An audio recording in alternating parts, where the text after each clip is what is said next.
अस्सलामुअलैकुम, आप देख रहे हैं नया दिन। मैं हूँ किरण आफ्ताब। हम नया दिन में नई कोशिश करते हैं हमेशा उन सारी बातों को करने की जिनसे मुझ पे आप पे फ़र्क पड़ता है। कोई ना कोई वाक़या, कोई ना कोई ख़बर ऐसी जो हम पर असरअंदाज होती है। आज हम ऐसी ख़बरों की बात करेंगे जिन्होंने हमें मुतासिर किया, हमको परेशान किया, या यूँ कहिए कि रात भर सोने न दिया। और हम आज उनकी बात भी करेंगे जो असरअंदाज होने की बड़ी कोशिश करते हैं। आज हम उनकी बात ज़रूर करेंगे। रकबे में बड़ी आबादी वाला, लेकिन क्या कहिए वज़ीर आज़म छोटे भेजे वाला, दावा सबसे बड़ी जमहूरियत का और बुरा हाल है अक़लियतों का। लेकिन सहाफ़त पर वहाँ कदगन है। सहाफ़ियों के नाम पर कुछ जोकर्स बिठाए गए हैं। झूठी खबरों का बाजार गर्म किया गया है। दुनिया में बड़े बड़े सौदे करते हैं और अपने आंगन में करप्शन का बाजार गर्म रखते हैं।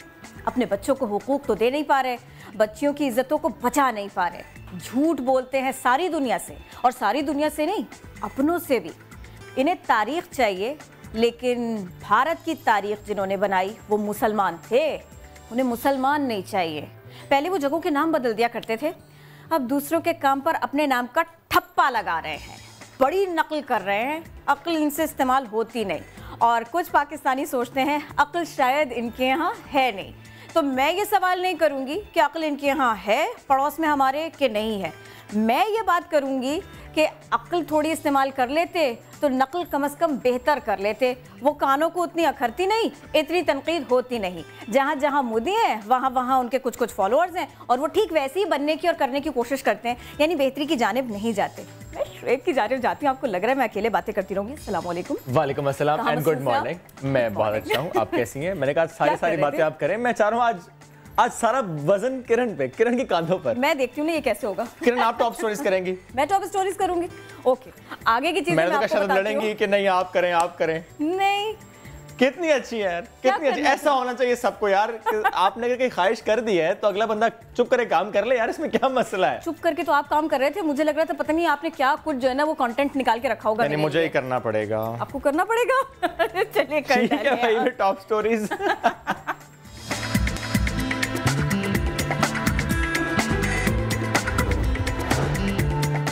भारतीय चौकीदारों की चोरी और सीना जोरी। मोदी की इलेक्शन मुहिम के लिए चोरी किया गया पाकिस्तानी गीत। पहली बार नहीं, पहले भी भारतीय फिल्मसाज पाकिस्तानी गानों को चोरी करके खूब कमाई कर चुके हैं।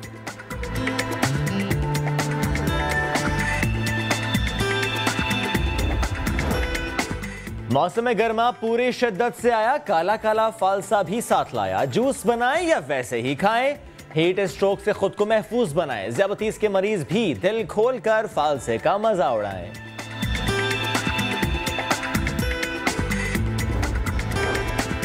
और फिल्म चौधरी द मार्टायर का पहला पोस्टर जारी। डीएसपी तारिक इस्लाम नजर आएंगे चौधरी असलम के रूप में। फिल्म की कास्ट होगी आज नया दिन की मेहमान।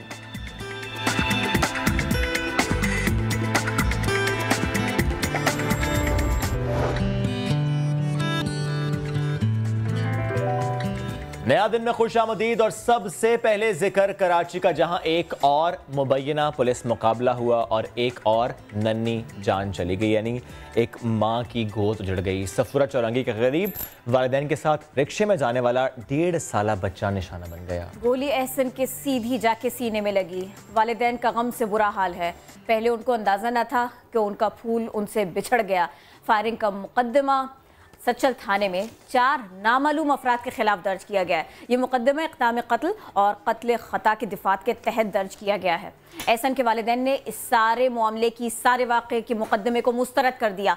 उन्होंने कहा कि ये उनकी मर्जी से दर्ज नहीं किया गया, उनकी बात को तो पेश ही नहीं किया गया। उधर पोस्टमार्टम रिपोर्ट के मुताबिक बच्चे को दाएं जानिब से सीने में गोली लगी थी और बाएं जानिब कमर से पार हो गई थी। Additional police surgeon doctor Siraj कहते हैं बच्चे को गोली 10 से 15 फीट की फासले से लगी है और इस वाक़े में मुलव्वस हैं 2 पुलिस एहलकार। इनको गिरफ्तार कर लिया गया है। इस अहम खबर से मुतालिक हम बात कर रहे हैं क्योंकि कई सवाल उठ रहे हैं कि शहर में हो क्या रहा है। और अगर आपके पास इतनी मालूमात है और गिरफ्तारी भी है, तो फिर ये नामालूम अफराद का जो लफ्ज़ है, ये जो नामालूम अफराद की इस्तिलाह है, ये क्यों कर इस्तेमाल की गई है? और इतने करीब से गोली लगने का मतलब ये है कि ध्यान नहीं दिया गया इस बात पर कि आपके फायरिंग करने से, चाहे आपके पास कोई बहाना हो, कोई हीला हो, कोई मामला आप रख दे बनाकर, लेकिन आपने कम से कम इस बात का ख्याल नहीं किया कि आम आदमी इससे मुतासर हो सकते हैं। आप पब्लिक प्लेस पर थे और आपको एक्शन लेना नहीं आया, आपके पास हथियार था, आपको चलाना नहीं आया, आपके पास लाइसेंस है, आपके पास वर्दी है और आप ऐसा करते हैं। और अब आगे बढ़ते हैं। जिस तरह किरण, आज आपने नया दिन के आगाज में भारत की बात की थी, हम दोबारा से उन्हीं की बात करेंगे, क्योंकि भारतीय चौकीदार इन्होंने इलेक्शन से कबल पाकिस्तान के खिलाफ खूब जहर उगला, लेकिन जैसे ही इंतखाबात का आगाज हुआ तो अपनी प्रमोशन के लिए हमारा गाना इसकी कॉपी की, इसकी नकल की, लेकिन भी नहीं कहा जा रहा मुझे इस कॉपी के ऊपर ना। कौन से पहली बार हुआ है? पहले भी कई बार कर चुके हैं। अच्छा, एक चोरी करते हैं, फिर सीना जोरी भी होती है, फिर कहते हैं नहीं नहीं हमारा ही है, ये भी कहते हैं, बट ढिठाई से कहते हैं। ढिठाई दिखाएं, इस किस्म की बेहूदगियां करें, लेकिन जरा कौमी नगमों को, मिल्ली नगमों को तो पाकिस्तान के छोड़ दें। आपको मोटिवेट करने के लिए अपने लोगों को, इसके लिए भी पाकिस्तान की जरूरत है। अगर अपने मुल्क को जिंदाबाद करना है तो उसके लिए भी पाकिस्तान जिंदाबाद का सहारा लेना है। ये चोरी करते हैं और खूब कमाई कर चुके हैं इससे पहले। इस पर आज हमने बात करनी है कि क्या कोई कानून है, ये कॉपी पेस्ट का, और होता क्या है। और जितने गानों के लिए आप कहें कि इन्होंने कॉपी किया, इनसे हो ना सका तो मैं बुरा क्यों मानूं। और जुमला तो हमारा ये भी था कि भाई नकल कीजिए ऐसे कि पता ना चले, और अगर पता चल जाए तो बुरा ना लगे। इस सारी बात को ध्यान में बिल्कुल रखा नहीं गया। तो भाई इस सब के ऊपर बात करेंगे आज। हमारे मुअज़्ज़िज़ मेहमान सोशल मीडिया पर खासे एक्टिव, बड़े भले से मेज़बान हैं, और जिस पीढ़ी को ये रिप्रेजेंट कर रहे हैं ना, उससे बहुत पीछे के मामलात भी इनको पता है। गाना गुनगुनाना, शेर शायरी, सब पर इनकी गहरी नज़र, और कॉपीराइट का मामला ऐसा कि हमको लगा इनका इंतखाब सबसे बेहतर। तो मुन्नू तज्जियाकार भी आपको कहा जाता है। अली आफ्ताब सईद, वेलकम टू नया दिन, कैसे हैं आप? थैंक यू, बहुत शुक्रिया आपका, आपने शो पे बुलाया। बिल्कुल ठीक ठाक। अच्छा, सुबह सुबह जितना मैं ठीक हो सकता हूँ उतना हूँ। पता नहीं आप लोग किस तरह जितना ठीक हो सकता हूँ, ये इसकी तशरीह पहले कर दें। You're trying to look fresh actually. दोबारा मुझे आपकी आवाज अली मैं जानना चाह रहा था कि आपने कहा ना कि जितना मैं लग सकता था अच्छा, जितना बेहतर, ये क्या है? ये मतलब आप प्रिटेंड करें कि आप फ्रेश हैं? सुबह सुबह मुझे कुछ समझ नहीं आ रही होती जिंदगी में क्या हो रहा है। लेकिन इतने गाने सुनने के बाद भी समझ नहीं आ रही। इतने जो हमने आपको इतनी अच्छी रिपोर्ट दिखाई है, इसके बाद भी समझ नहीं आ रही हो क्या रहा है ये, और कैसे कर लेते हैं? नहीं, वो तो अंदाजा है मुझे। ऑल्दो इस रिपोर्ट में एक छोटा सा प्रॉब्लम था, और वो ये कि इसमें हवा को भी दिखाया गया था कि जैसे इंडिया ने हमारा चोरी किया है। ये तो गाना असल में हमने भी चुराया हुआ है। ये तो ईरानी गाना है, हवा। ऐसी तो बहुत सारी एग्जांपल्स हैं। इंडिया से पहले हमने चुरा ली। बिल्कुल। असल में आपकी एक बात ठीक थी कि इंडिया ने हमारे कई मिली नगमे और पार्टी एंथम सॉन्ग्स की धुनें चुराई हैं।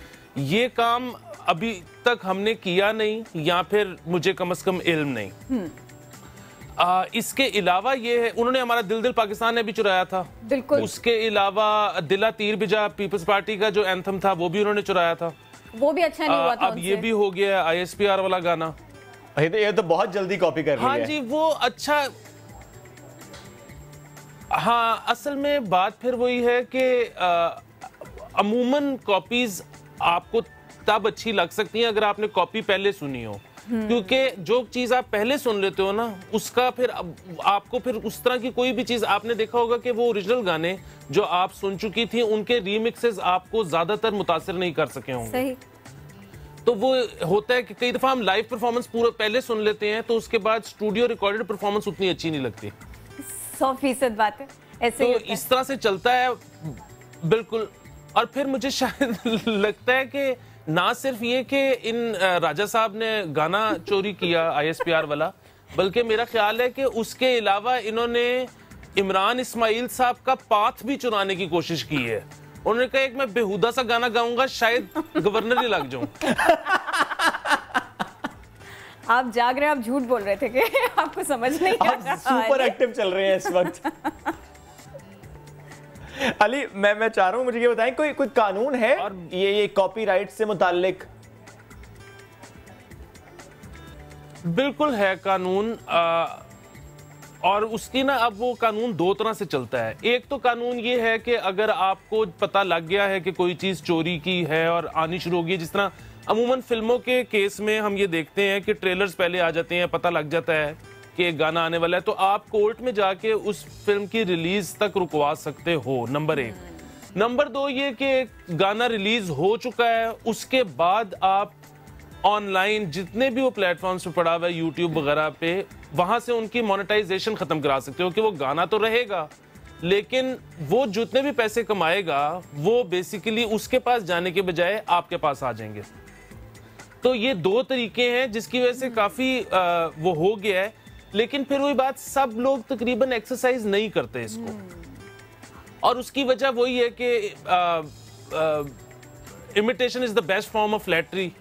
तो वो अंदाजा होता है कि लोगों को कि अगर किसी ने चुरा लिया है तो इसका मतलब है उसको बहुत पसंद आया है तो वो अमूमन कहते हैं करने दो। ऑल्दो इंडिया का जो है अब एक थोड़ा बिल्कुल इंडिया का जो है ना थोड़ा सा बदलता जा रहा है स्टाइल। उसकी वजह ये है कि ये तो खैर एक पॉलिटिशियन ने गाना गाया था, प्राइवेट सा गाना था, अदरवाइज फिल्म में तो अब वो रिस्क ही नहीं लेते क्योंकि इतना पैसा इन्वॉल्व होता है। उनको ये होता है कि एक गाने एक शॉट की वजह से, कॉपीराइट की वजह से पूरी फिल्म ना रुक जाए, इसलिए वो अब बाकायदा इजाजत लेके कंसेंट फॉर्म साइन करवा के तो उसके बाद गाना आपका अपनी फिल्म में रखते हैं। ये तो मान भी नहीं रहे, भले इन्होंने लोकल सा काम किया और बहुत ही बुरी तरह से उसको बनाया हो, लेकिन ये तो मान भी नहीं रहे ये तो चोरी पर सीना जोरी कर रहे हैं। अच्छा ये बताइएगा, क्या कभी ऐसा हुआ कि किसी पाकिस्तानी गुलकार ने, किसी पाकिस्तानी कंपोजर ने ये कहा कि मैं इस शिकायत को ऊपर लेकर जाऊंगा, कॉपीराइट के मामले पर कोई उसने केस किया हो, कहीं उसने किसी फोरम पर बात उठाई हो, लीगली देखा हो इसको?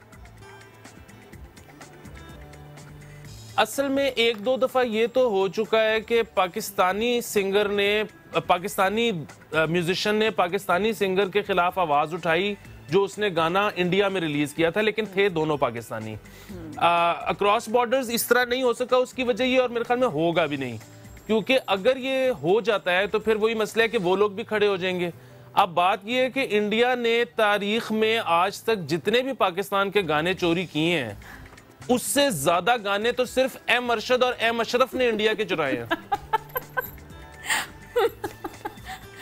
आप ये फरमाइएगा तो ये मेरे ख्याल में हमें गुथम हम ना ही हो कि एक दूसरे पे ना ही करें, सब एक दूसरे से इंस्पायर होते रहे। अच्छा अब आप जरा ना, मुझे इस मौजू से थोड़ी सी बात हट रही है, लेकिन ये बताइएगा, ये जो एक उकताया हुआ आपका एक एक्सप्रेशन होता है, मैंने आपको काम करते हुए वैसे भी आपके वीडियोस वगैरह देखे, आपके व्लॉग्स देखे, और ये अभी भी आपने बड़ी जो है ना महारत से कैरी किया हुआ है, मैं उकताया सा हूँ, जिस शहर में भी रहना उकताए हुए रहना, ये कुछ सोच समझ के किया है? नहीं बिल्कुल नहीं, आपने मुझे इंट्रोड्यूस ही कराया शो में मुन्नू तज्जियाकार तो मैं अब अपने तजुर्बे और मुंह के हिसाब से तो बिगू तज्जियाकार हूँ, लेकिन क्योंकि मैं अभी तक प्लॉट नहीं बना सका, मेरी अभी तज्जियाकारी की दुकान नहीं चली, इसलिए मैं जूनियर हूँ, इसलिए मैं अब थोड़ा सा तंग भी पड़ता जा रहा हूँ जिंदगी से। अब इट्स अबाउट टाइम, मुझे अब पैसे बना लेने चाहिए। बना लेने चाहिए। पर आप चाहते हैं आपको मुन्नू तज्जियाकार ना कहा जाए? नहीं बिल्कुल कहा जाए, मुझे अब चाहिए मोटिवेशन अमीर होने के लिए। अच्छा अब तक जो है ना वो सिर्फ और सिर्फ मालूमात इकट्ठा की थी और तज्जिया करने की, अहाता करने की कोशिश की थी, अब आप जो है ना वो इसको लेवल नेक्स्ट पे ले जाना चाह रहे हैं। अब आप कह रहे हैं कि नहीं, अब जेबी जो है ना मेरी भरी होनी चाहिए, अब से पहले ऐसा नहीं था।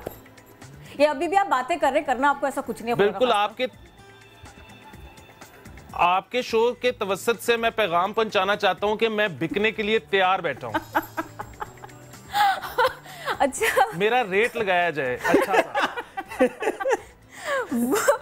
देखिए एक एक्स्ट्रा जो है ना क्वालिटी आपकी, उसको मत आप छोड़िएगा इसमें ना, वो है आपकी सिंगिंग। मुझे लोगों ने कहा था कि बिल्कुल आप जो है ना फरमाइश ना कीजिएगा, लेकिन मैं रोक नहीं सकी हूँ खुद को। कोई सी 2 लाइंस आपके पसंद की हो जाए। किस गाने की? कुछ भी चलेगा दादा। ये है मेरी माँ ने पकाए आलू अंडे, ए मैं नहीं खाने मैनू लगदे ने गंदे, मैं ते खावांगा चिकन दी बोटी ओदे नाल खमीरी रोटी, भावें हो जाए चिकन तो महंगी दाल, एहे एना गंजिया ने नपली पतंगे सीजे खान दी आखरी मंगे एक्सटेंशन दे पै गए रौले ताइयो चीफ दी बोलती भी बंदे एते कादरी बने नवाबे एते हीरो अजमल कसाबे मुल्ला नसिया विच हिजाबे। मेरा ख्याल है बस अब हम गुत्था हो जाएंगे वरना। ये मामला महंगाई तक बहुत अच्छा था। अली आफ्ताब, बेहद शुक्रिया, आपने वक्त निकाला हमारे लिए। और ये जो चोरी चकारी है ना, नकल अकल, ये सारी की सारी गुत्थी आपने सुलझाई हमारे साथ बैठकर। शुक्रिया, आपने नया दिन के लिए वक्त निकाला। तो वक्त तेजी से आगे बढ़ रहा है, नए मौसमों की बातें हो रही हैं। नए मौसमों से मेरी मुराद है शिद्दत की गर्मी की, लोड शेडिंग की। अब इस सब से बचना है तो अपनी डाइट को बेहतर बनाना पड़ेगा। अरे सिर्फ फालसा खा लें या चाहे जूस पी लें। हाँ जूस तो अच्छा लगता है। फालसे का वैसे खा भी इसका जिक्र क्यों किया? मैं चाह रहा हूँ फालसे की बात हो। और देखें, दिखा भी दिया हमने।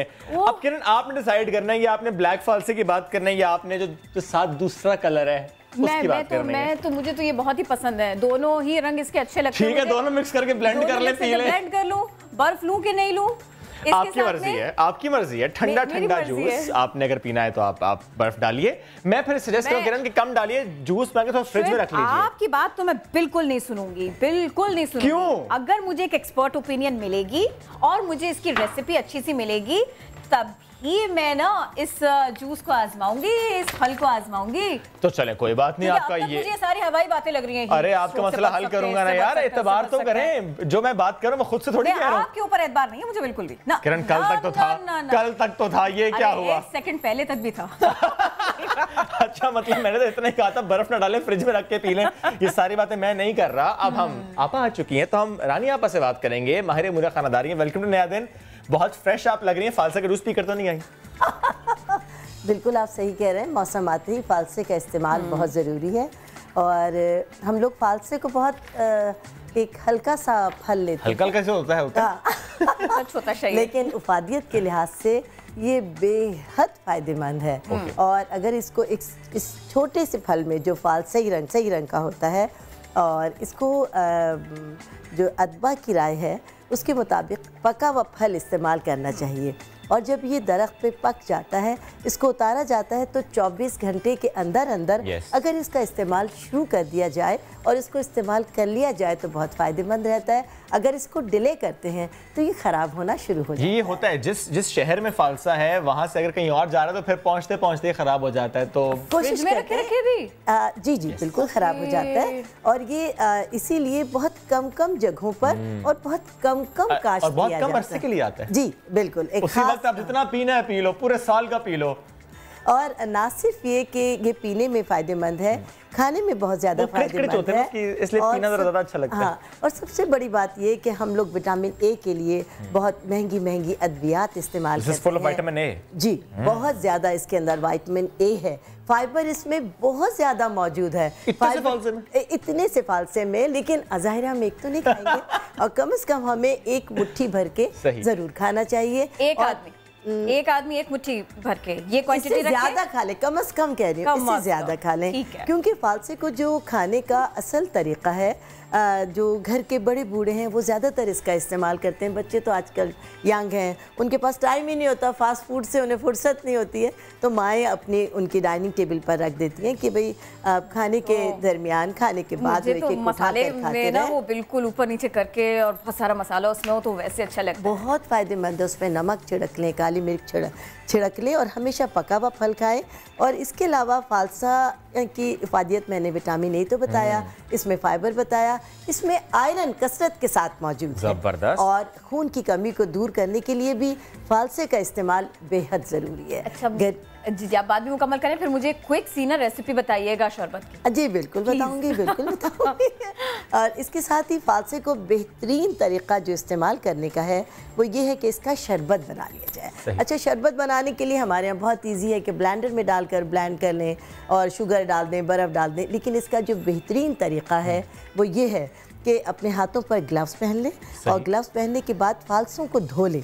धोने के बाद आप उसको हाथों से मैश करें। हाथों से जब आप मैश कर लेंगे तो उसकी गुठलियाँ अलहदा हो जाएंगी और उसका जो फ्रूट है, जो फल है, वो अलहदा हो जाएगा। अब उसको क्या करें, इसका बेहतरीन तरीका शरबत बनाने का ये है कि आधा किलो फालसों के अंदर पहले उसको हाथों से मसल लिया और उसके अंदर हम डालेंगे आधा किलो चीनी। और जितना फालसा उतनी चीनी। हाँ, उतनी चीनी डालें और उस चीनी का शीरा बनने के लिए रख दें। जब वो चीनी का शीरा तैयार होने लगे तो ये जो ब्लेंड किए हुए जो हमने हाथों से मसले हुए फालसे हैं, इसकी गुठलियाँ चाहें तो अलहदा कर लें, चाहे साथ ही पका लें। और जब उसको पका लेंगे और जब ये शीरा थोड़ा हल्का सा गाढ़ा होने लगे तब इसके अंदर हम अर्क़े गुलाब मिला देंगे, तकरीबन 1 गिलास भर के, और इसका चूल्हा बंद कर देंगे। चूल्हा बंद करने के बाद किसी मलमल के कपड़े में हम छान लेंगे तो उससे गुठलियाँ और जो इसका फाजिल छिलके हैं वो सब आ जाएंगे। हम उसको ऐसे निचोड़ लेंगे और ये तकरीबन आधा कप अगर सुबह शाम पी लिया जाए, इसको फालसे का शरबत कहते हैं। ये धड़कते हुए दिल के लिए बहुत फ़ायदेमंद है। और इसमें कोई और फ्रूट ऐड कर सकते हैं, लेकिन ये बजाते खुद ही इतना फायदेमंद है, कंप्लीट फ्रूट है। लेकिन जब आप चीनी ऐड करते तो डायबिटीज वाले फिर मैं बताती हूँ, डायबिटीज़ के लिए भी बताती हूँ कि किस तरह इसका इस्तेमाल करते हैं। पहले ये मैं आपको बता दूँ कि ये वाला शरबत किन लोगों के लिए फ़ायदेमंद है।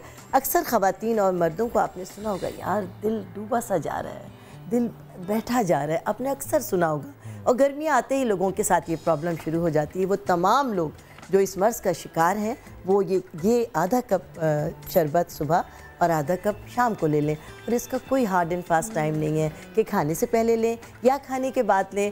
और इसके अलावा वो लोग जो ये समझते हैं कि उनमें खून की कमी है, तपेदिक के मरीज़ यानी जो टीबी के मरीज़ हैं, उनके लिए भी ये बहुत ज़्यादा फ़ायदेमंद है।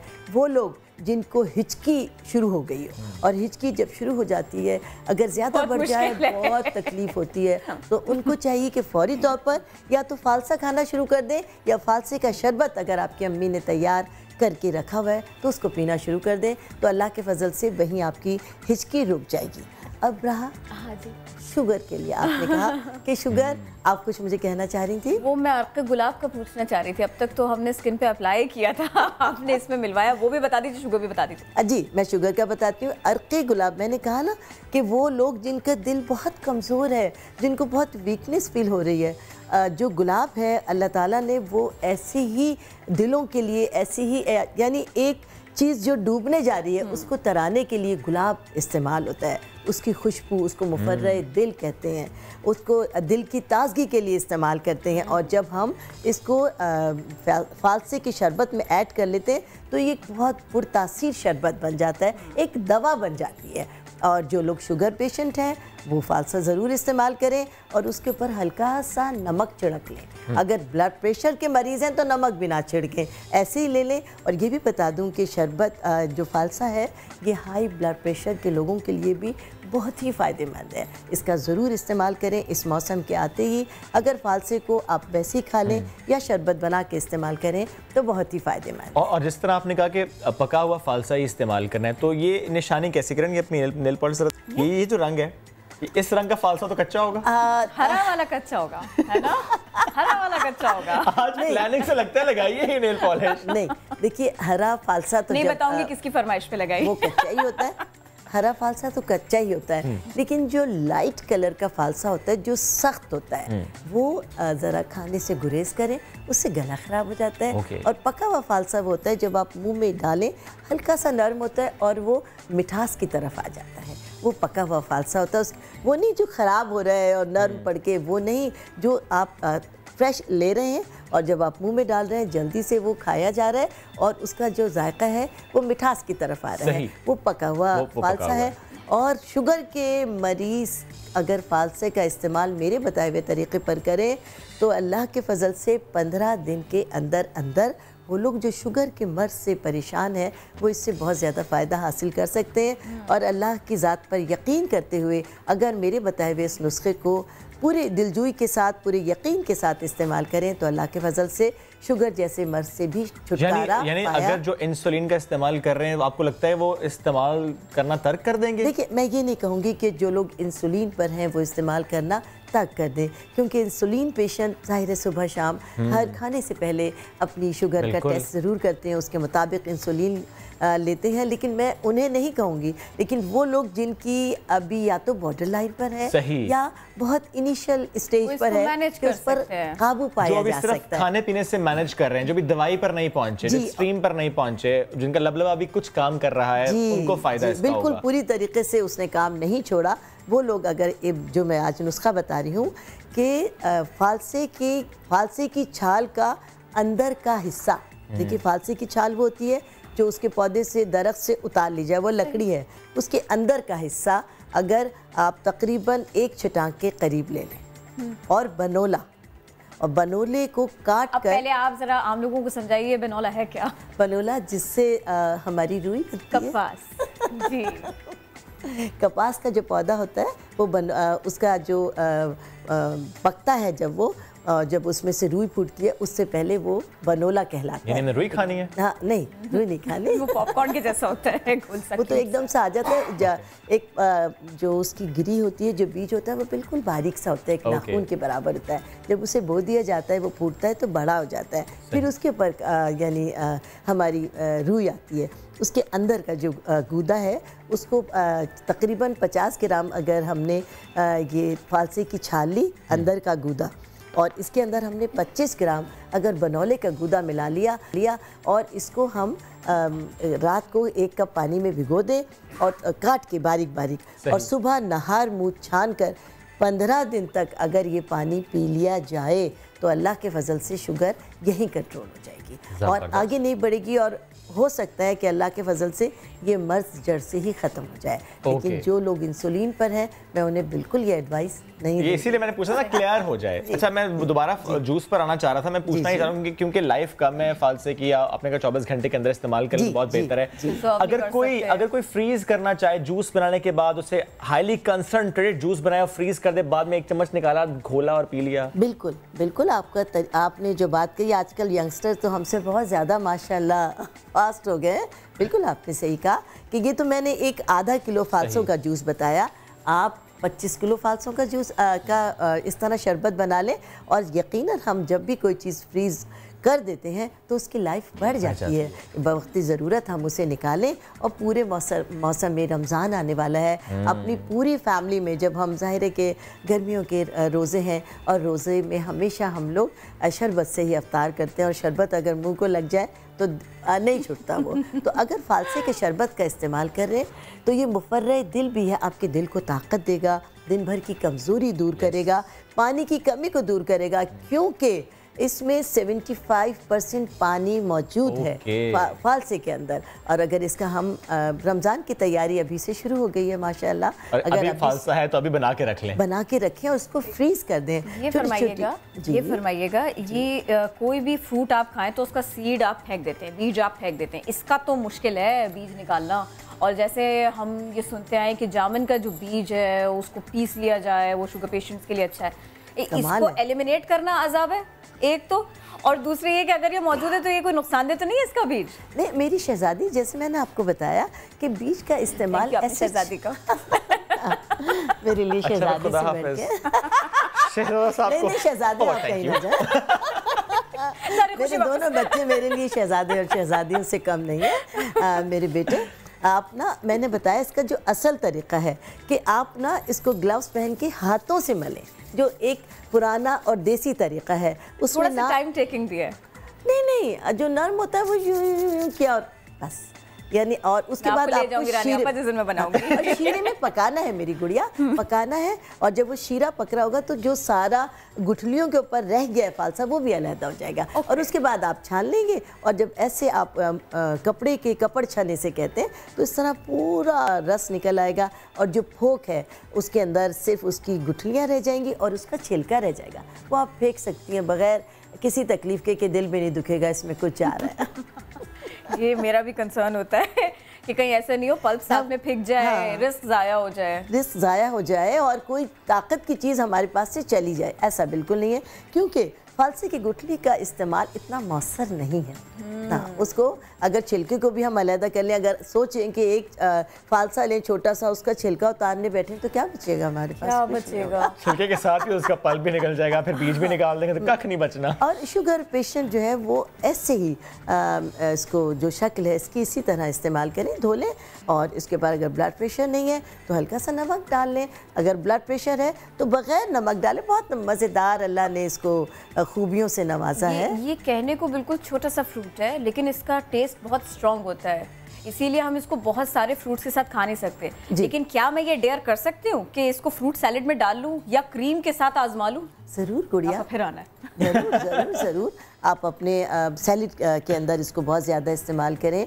अमूमन शाम को जब हम लोग रमज़ान में फ्रूट चाट बनाते हैं अक्सर लोग डाल देते हैं, लेकिन देखिए जब हम फ्रूट चाट खा रहे होते हैं तो उसमें कोई बीज गुठली नहीं आता। फिर जब हम रोज़ा खोलेंगे, रोज़े में रमज़ान का ज़्यादातर तसव्वुर चाट से है कि उसके बगैर हमारा रोज़ा नामुमकिन होता है, तो फिर हमारी राह में वो हाइल होगी उसकी गुठली जब हम फ़ौरन एक चम्मच भर के चाट का अपने मुँह में रखेंगे। कुछ नजर नहीं आ रहा होता अलावा इसके क्या, लेकिन अच्छा आहिस्ता खाएंगे फिर ऑटोमेटिकली स्लो डाउन हो जाएंगे। अच्छा मुझे ये भी बताइए कि इस तरह ये फ्रूट चाट बना रही हैं, ट्राई भी कर लेंगी, लेकिन जूस ये लेकर आएंगे मैं ट्राई करूंगी। लेकिन जैसे हम देखते हैं कि कुछ फ्रूट्स के साथ ना आप कुछ ऐड करें तो टेस्ट एनहांस होता है। For example kiwi plus lime enhance होता है टेस्ट। बिल्कुल फालसे के साथ कुछ सजेस्ट करें? फालसा बिल्कुल आप इसी तरह जैसे मैंने आपको बताया कि आप फालसे का ये तो मैंने शरबत बताया, आप बिल्कुल इस तरह ब्लेंड कर लें, हाथों से गुठली को निकालते हैं, अपनी हर चाटों में भी इस्तेमाल करें, आप अपने सैलेड के अंदर इस्तेमाल जूस करें। में डिफरेंट फ्रूट के जूस के साथ ऐड ना करें, फिर वो गुठली आपको छानना पड़ेगा। ओके। और एक लास्टली जिस तरह अनारदाना इस्तेमाल होता है, जिस तरह फ्रूट को हम ड्राई करते हैं, क्या फालसे का भी ऐसा कोई गोरख धंधा है? ज़्यादा बेहतर तरीका ये होता है कि उसको फ्रीज कर सुखाने से वो उसकी वो क्वालिटी नहीं रहती और ख़राब हो जाता है उसका टेस्ट। लेकिन पहली कोशिश ये कीजिए कि जब अवेलेबल है तो जितना खाना है खा लें, जितना जूस बनाना है बना लें, फिर थोड़ा फ्रीज कर लें, चलें आगे चलकर काम आएगा। और ये कि हम लोगों को याद रख सकते हैं आप इस मौके पर जब आप इसे ट्राई करें। Thank you so very much Rani, आप हमारे साथ ही छोटे से फ्रूट पर कितनी दिलचस्प गुफ्तगू रही है और कितनी यूजफुल हो सकती है ये भी आप हमें जरूर बताइएगा। अभी हम जरा टिकटॉक की बात कर लेते हैं। टिकटॉक बंद होने जा रहा है भारत में क्योंकि एप्पल और गूगल को ऐप स्टोर से टिकटॉक मोबाइल ऐप हटाने का कह दिया गया है।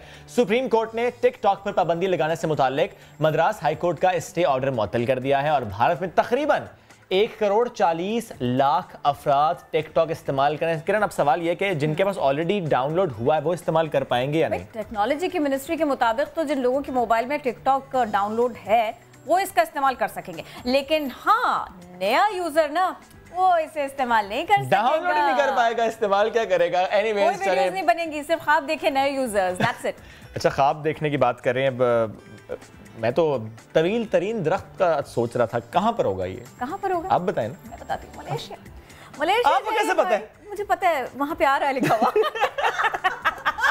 मलेशिया में दुनिया का तवील तरीन दरख्त है भाई मीनार, ये दरियाफ्त हुआ है और इसकी लंबाई है 328 फीट। और इसके बारे में मैं आपको मजीद बताती हूँ, ये मालूमात भी मेरे पास है। जादू हो गया जी। यूनिवर्सिटी ऑफ नॉटिंघम के मुहक्किकीन ने मलेशिया की रियासत साबा में दुनिया का बुलंद मकामत दरख्त जो है ना इसे दरियाफ्त किया। तवील तरीन होने की वजह से ही इस दरख्त को ये नाम दिया गया। और रिसर्चर्स तो ये भी कहते हैं कि भाई जंगल में होने वाली इस दरियाफ्त की लंबाई की तस्दीक के लिए 3D स्कैनर्स इन तक का इस्तेमाल किया गया, ड्रोन्स का इस्तेमाल किया गया। वाह, मीनार ही कह लेते। अच्छा कोई बात नहीं, तो हम अपनी मौजूद मेहमान को जाने दे रहे हैं, ठीक है? उसके लिए लगता है अब लिखा हुआ कुछ नहीं है, लेकिन हमें कहा जा रहा है ब्रेक लो, प्लीज ब्रेक लो, ब्रेक लो, ब्रेक लो।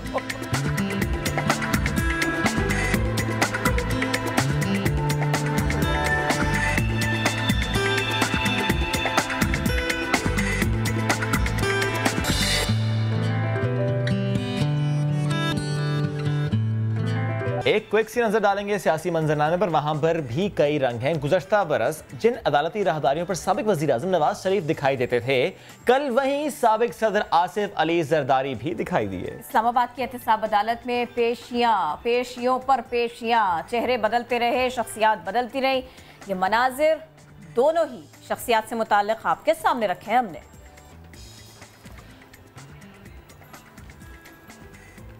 और ज़रा सिंगापुर की बात करेंगे, जहां की गोरी दुनियापुर को प्यारी हो गई। 7 समुंदर पार से आने वाली लिंदा ने इस्लाम कबूल करके वसीम से शादी कर ली। इस पर राना शाकिर ने रिपोर्ट तैयार की, आपको दिखाएंगे।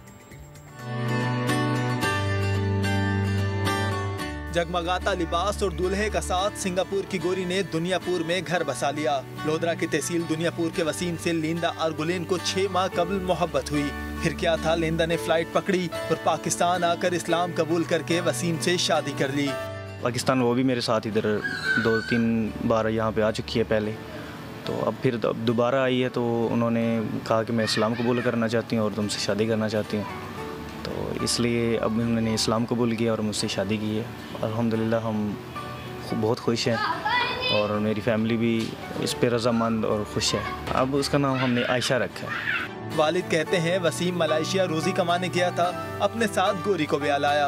हमारा दिल मुतमईन हुआ है, ये वाक़या एक दूसरे से मोहब्बत है इनको, हमने उसको मुसलमान किया है, मुसलमान करके और बेटे से शादी की, हम बड़े खुश हैं। सुना था मोहब्बत 7 समंदर पार से खींच लाती है। वसीम और लिंदा की शादी ने इसे सच कर दिखाया। राना शाकिर, समा, लोधरा। भाई ये तो मोहब्बतें हैं, मोहब्बतों की ऊंचाइयां हैं। हम आपको वाकई ऊंचाइयों की बात बताते हैं। माउंट एवरेस्ट के बेस कैंप समेत नेपाल की कई चोटियां सर की। कराची में कोह पैमाई के लिए जगह ढूंढने वाले बाहिम्मत मुहिमजू असद अली मेमन आज हमारे यानी नया दिन के मेहमान हैं। उनसे बातें तो करेंगे, उनसे पूछेंगे तो कि इस स्पोर्ट्स के बारे में लोग क्या जानते हैं, पाकिस्तानी क्या जानते हैं और कराची में वो क्या तलाश करने आए, ये सब कुछ उनसे जानेंगे। लेकिन पहले आपको उनके बारे में रिपोर्ट दिखाएंगे। यहाँ पहाड़ है।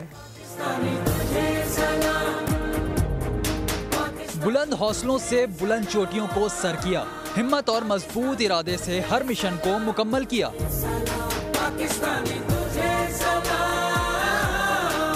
कई चोटियां सर करने वाले असद अली मेमन ने खुद को बहादुर साबित किया। माउंट एवरेस्ट के बेस कैंप समेत नेपाल की कई चोटियां सर करने वाले असद अली मेमन कराची की कटी पहाड़ी को भी सर कर चुके हैं। यही नहीं, ये मुहिमजू रोशनियों के शहर की बुलंद व बाला इमारतों को भी सर करने का आज़म रखते हैं, जिसके लिए उन्हें बस हुकूमती इजाज़त की ज़रूरत है। भाई हुकूमत इनको इजाज़त दे तो कैसे दे, क्यों दे, क्या ये किस तरह से अपनी बात को आगे बढ़ा सकते हैं। असद अली मेमन हमारे साथ है, उन्हीं से बात करते हैं। भाई बताएं, आप ये पहाड़ियाँ चोटियाँ सर करते करते कराची में क्या सर करने आए हो, क्या करेंगे सबसे पहले और कैसे करेंगे? सबसे पहले thank you so much for having me here, मुझे मौका देने के लिए, मेरे पेशेंट को हाईलाइट करने के लिए। अच्छा, मैं बदकिस्मती से मैं तो यही कहूँगा, जिस फील्ड में मैं हूँ हमारे पाकिस्तान में इस फील्ड में लोगों में अवेयरनेस ही नहीं है। अगर हम बात करें कि प्लेटफॉर्म्स ही उस खेल के हैं जहाँ जो कॉमन है, जो लोग आराम से कर सकते हैं। इस तरह की जिस फील्ड में मैं हूँ, रॉक क्लाइंबिंग या माउंटेनियरिंग, पूरे पाकिस्तान में गिने चुने प्लेटफॉर्म से जहाँ इसको आप ट्राई कर सकते हैं, ट्रेनिंग हासिल कर सकते हैं और इसको कंटिन्यू कर सकते हैं। तो मेरे लिए इंतहाई मुश्किल वक्त था जब मैंने इसको स्टार्ट किया और आज से भी इतने मुश्किल रास्तों से गुजर के करके आज मैं आपके सामने इस सूरत में सामने बैठा हुआ हूँ। ठीक है, और अब आप यहाँ कराची में, मुझे अभी भी आपने जवाब नहीं दिया मेरी बात का, कराची में कौन सी इमारतें हैं आपको लगता है कि मैं इनको जो है ना, वो जैसे मैंने वो चोटियाँ सर की हैं ऐसे ही इनको करूँगा? अच्छा देखें, कराची में कोई भी एक्टिविटी प्लान करना मेरा गोल नहीं था। कराची में मैंने पिछले ये कटी पहाड़ी सर की थी, उसका सिर्फ मकसद जो बुनियादी ये था कि कराची के लोगों और सिंध के लोगों में इस स्पोर्ट्स को अवेयरनेस दिलाई जाए। और मैंने सिर्फ यही अटेम्प्ट, मेरा गोल ये था कि लोग मुझे देखें और ये समझें कि क्या कर रहा है, इससे उनका शऊर होगा और वो इस स्पोर्ट्स के बारे में समझेंगे।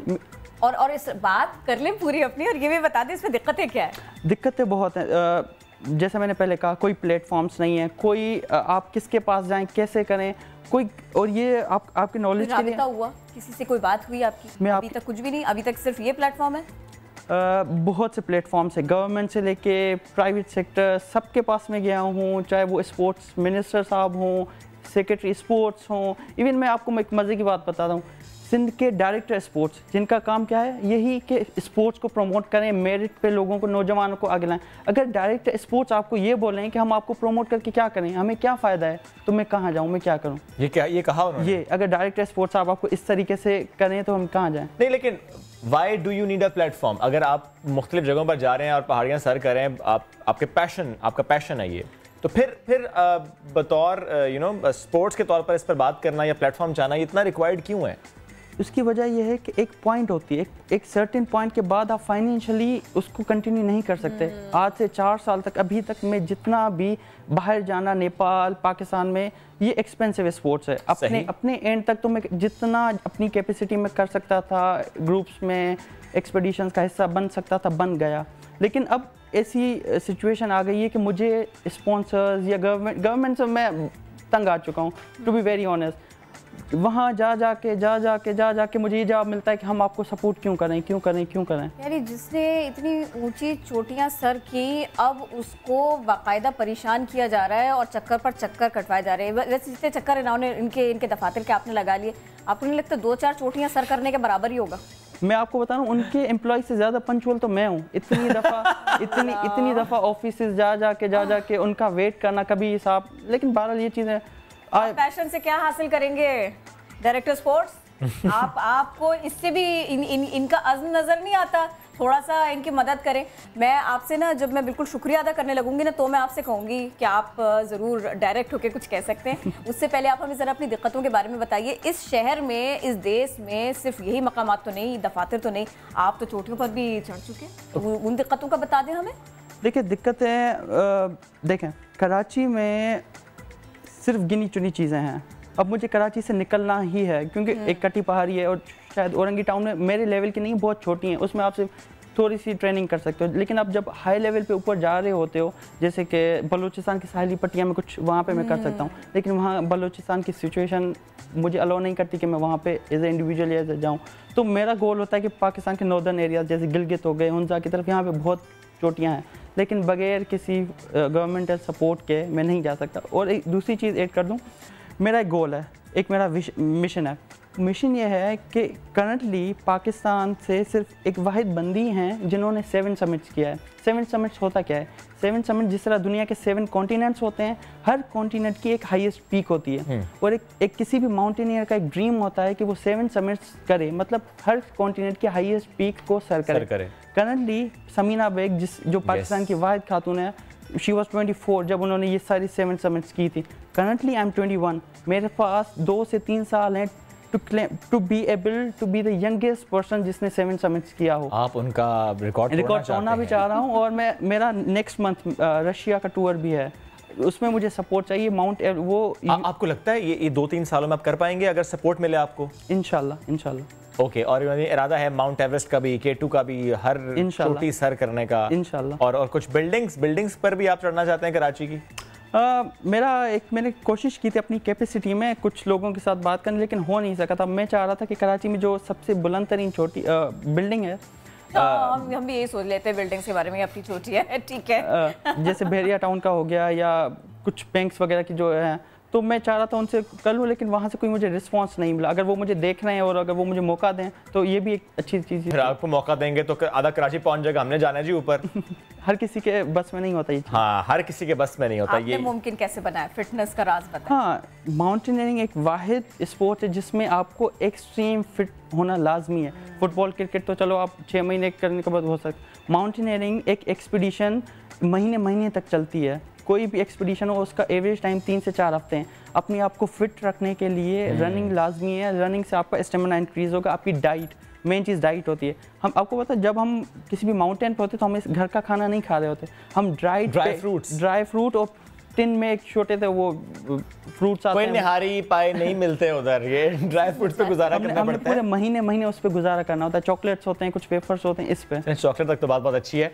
और ये लास्टली बता दें, हर कोई ट्राई ना करे, हर किसी के बस की बात जिस तरह नहीं है, क्योंकि अगर कोई विदाउट एनी सपोर्ट जो रिक्वायर्ड इक्विपमेंट होता है उसके बगैर अगर कोहे पैमा बनना चाहेगा या पहाड़ चढ़ना चाहेगा तो मुश्किल हो जाएगा। वेरी डेंजरस, ना सिर्फ मुश्किल, लेकिन ये एक लाइफ टेकिंग वो बात है, क्योंकि the higher you go oxygen level कम होती है, आपकी बॉडी की सर्टेन रिक्वायरमेंट्स होती हैं, उसको वो कम ना करें। इसीलिए हर कोई असद अली मेमन नहीं होता। इन्होंने अपनी फिटनेस पे, अपने अज़्म को सामने रखते हुए बहुत काम किया है, इसीलिए ये चोटियां सर कर रहे हैं। और प्लीज़ हुकूमती मशीनरी थोड़ा सा ध्यान दीजिए, इनके पैशन को देख लीजिए। बिल्कुल, और आप भी नया दिन देखते रहिए ब्रेक के बाद।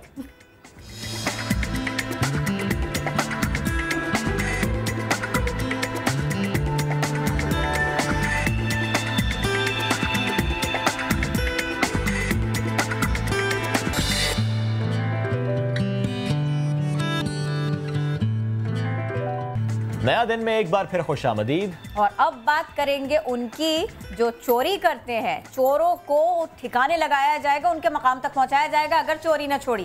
गैस चोरी करने वाले अब नहीं बच सकेंगे। सुई सदर्न गैस कंपनी का ऑपरेशन गिरफ्त तेज हो गया। 2017 से शुरू होने वाले इस ऑपरेशन का मकसद गैस चोरी को रोकना है। सुई सदर्न के मुताबिक पाकिस्तान इस वक्त शदीद एनर्जी बहरान और गैस की किल्लत का शिकार है, इसीलिए तो बैरून मुमालिक से RLNG की सूरत में गैस दरामद करना पड़ रही है। सरकारी आदाद शुमार के मुताबिक गैस यूटिलिटीज़ को अरबों रुपए का सालाना नुकसान उठाना पड़ रहा है और इसीलिए तो गैस की चोरी भी हो रही है और इसको वो रोकना चाह रहे हैं। और इसी पर हम बात करेंगे काउंटर गैस थेफ्ट ऑपरेशन को जो लीड कर रहे हैं सरबराह हैं ब्रिगेडियर रिटायर्ड अबूजर साहब हमें ज्वाइन कर चुके हैं। सर वेलकम टू नया दिन। इससे पहले कि हम गैस चोरी से मुतालिक बात करें, जोन्स की बात करें, हम समझना भी चाह रहे हैं सुई सदर्न के अंदर रीजन कौन कौन से आते हैं और how does it work actually? Bismillahirrahmanirrahim. Thank you very much, Shoaib and Kiran, for inviting me to your show and Sama TV पे। सुई southern is a national asset। आपको इस तरह समझाएं कि एक बहुत बड़ा हमारे पास एक वर्क फोर्स है। हम तकरीबन 50,000 किलोमीटर पाइपलाइन के ज़रिए तकरीबन 30 लाख लोगों को गैस फराहम करते हैं। और आप ये समझिए कनेक्शंस को, और आप ये समझिए कि वो गैस, वो पाइपलाइंस 1 इंच से लेकर और वो 42 इंच डाया तक हैं। 1000 PSI प्रेशर से 1 PSI प्रेशर तक 24 hours a day and 7 days a week gas को सप्लाई करना। जब आप अपने घर का चूल्हा ऑन करते हैं या अपनी फैक्ट्री को ऑन करते हैं तो आपको गैस की सप्लाई मिलती है। Now we are giving the gas to Sindh province and Balochistan province. तकरीबन 17-18 गैस के डिफरेंट रेजरवायर्स हैं, इंडस के दाएं और बाएं। सुई आपको पता है कादरपुर और गैस, वहाँ से हम गैस लेते हैं, उसको हम डिस्ट्रीब्यूट करते हैं right up to Quetta and plus of it Kalat. Right जी। तो ये तो बलूचिस्तान और सिंध दोनों आपके अंडर आते हैं? सिंध दोनों हमारे अंडर आ गए। और यहाँ किन मकामात पर ज़्यादा आपको लगता है, आपकी फाइंडिंग्स हैं कि यहाँ पर ऑपरेशन करने की ज़्यादा ज़रूरत है, यहाँ पर ज़्यादा चोरी हो रही है?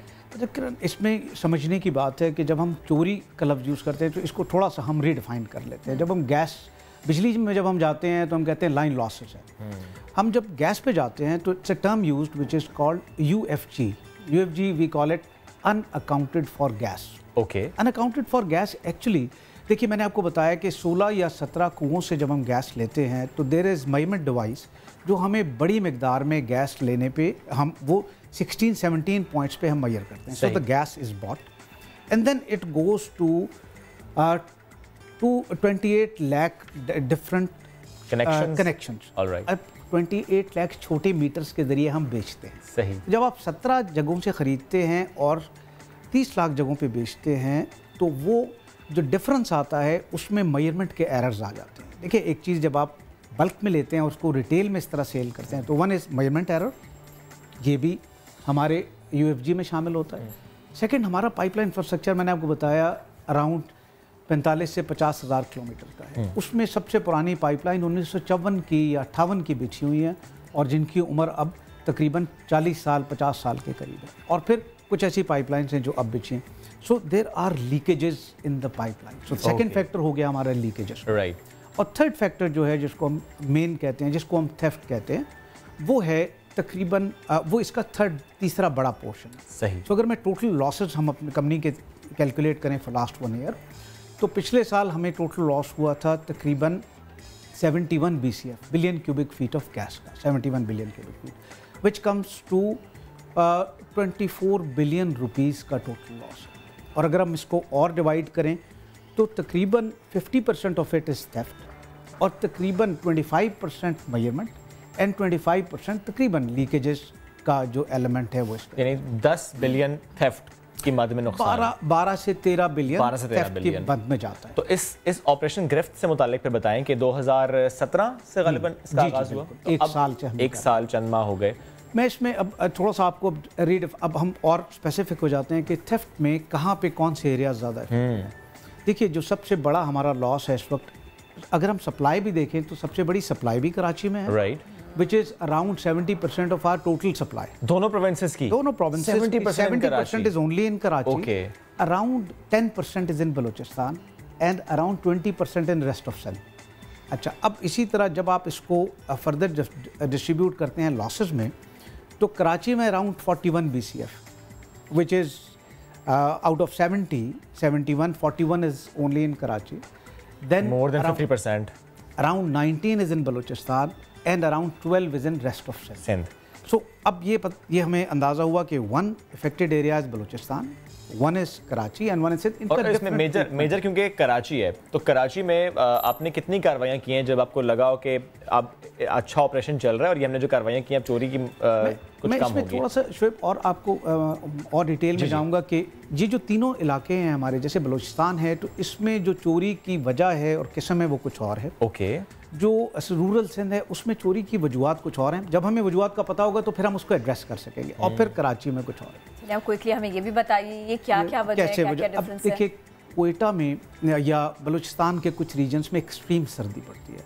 जब एक्सट्रीम सर्दी पड़ती है तो गैस का यूज़ बढ़ जाता है. जब गैस का यूज़ बढ़ जाता है तो अब आपने देखा आजकल भी नए टैरिफ्स इंट्रोड्यूस हुए हैं, तो गैस की कीमत एक आम आदमी की पहुंच से ऊपर हो जाती है. फॉर एग्जांपल, अगर हम normal 2-3 gas heaters 24 hours day चलाएं, जो कि ज़रूरत है उधर, और फिर गीज़र्स भी चल रहे हों और किचन में भी यूज़ हो रहा हो, तो bill shoots up to 35,000 40,000 rupees.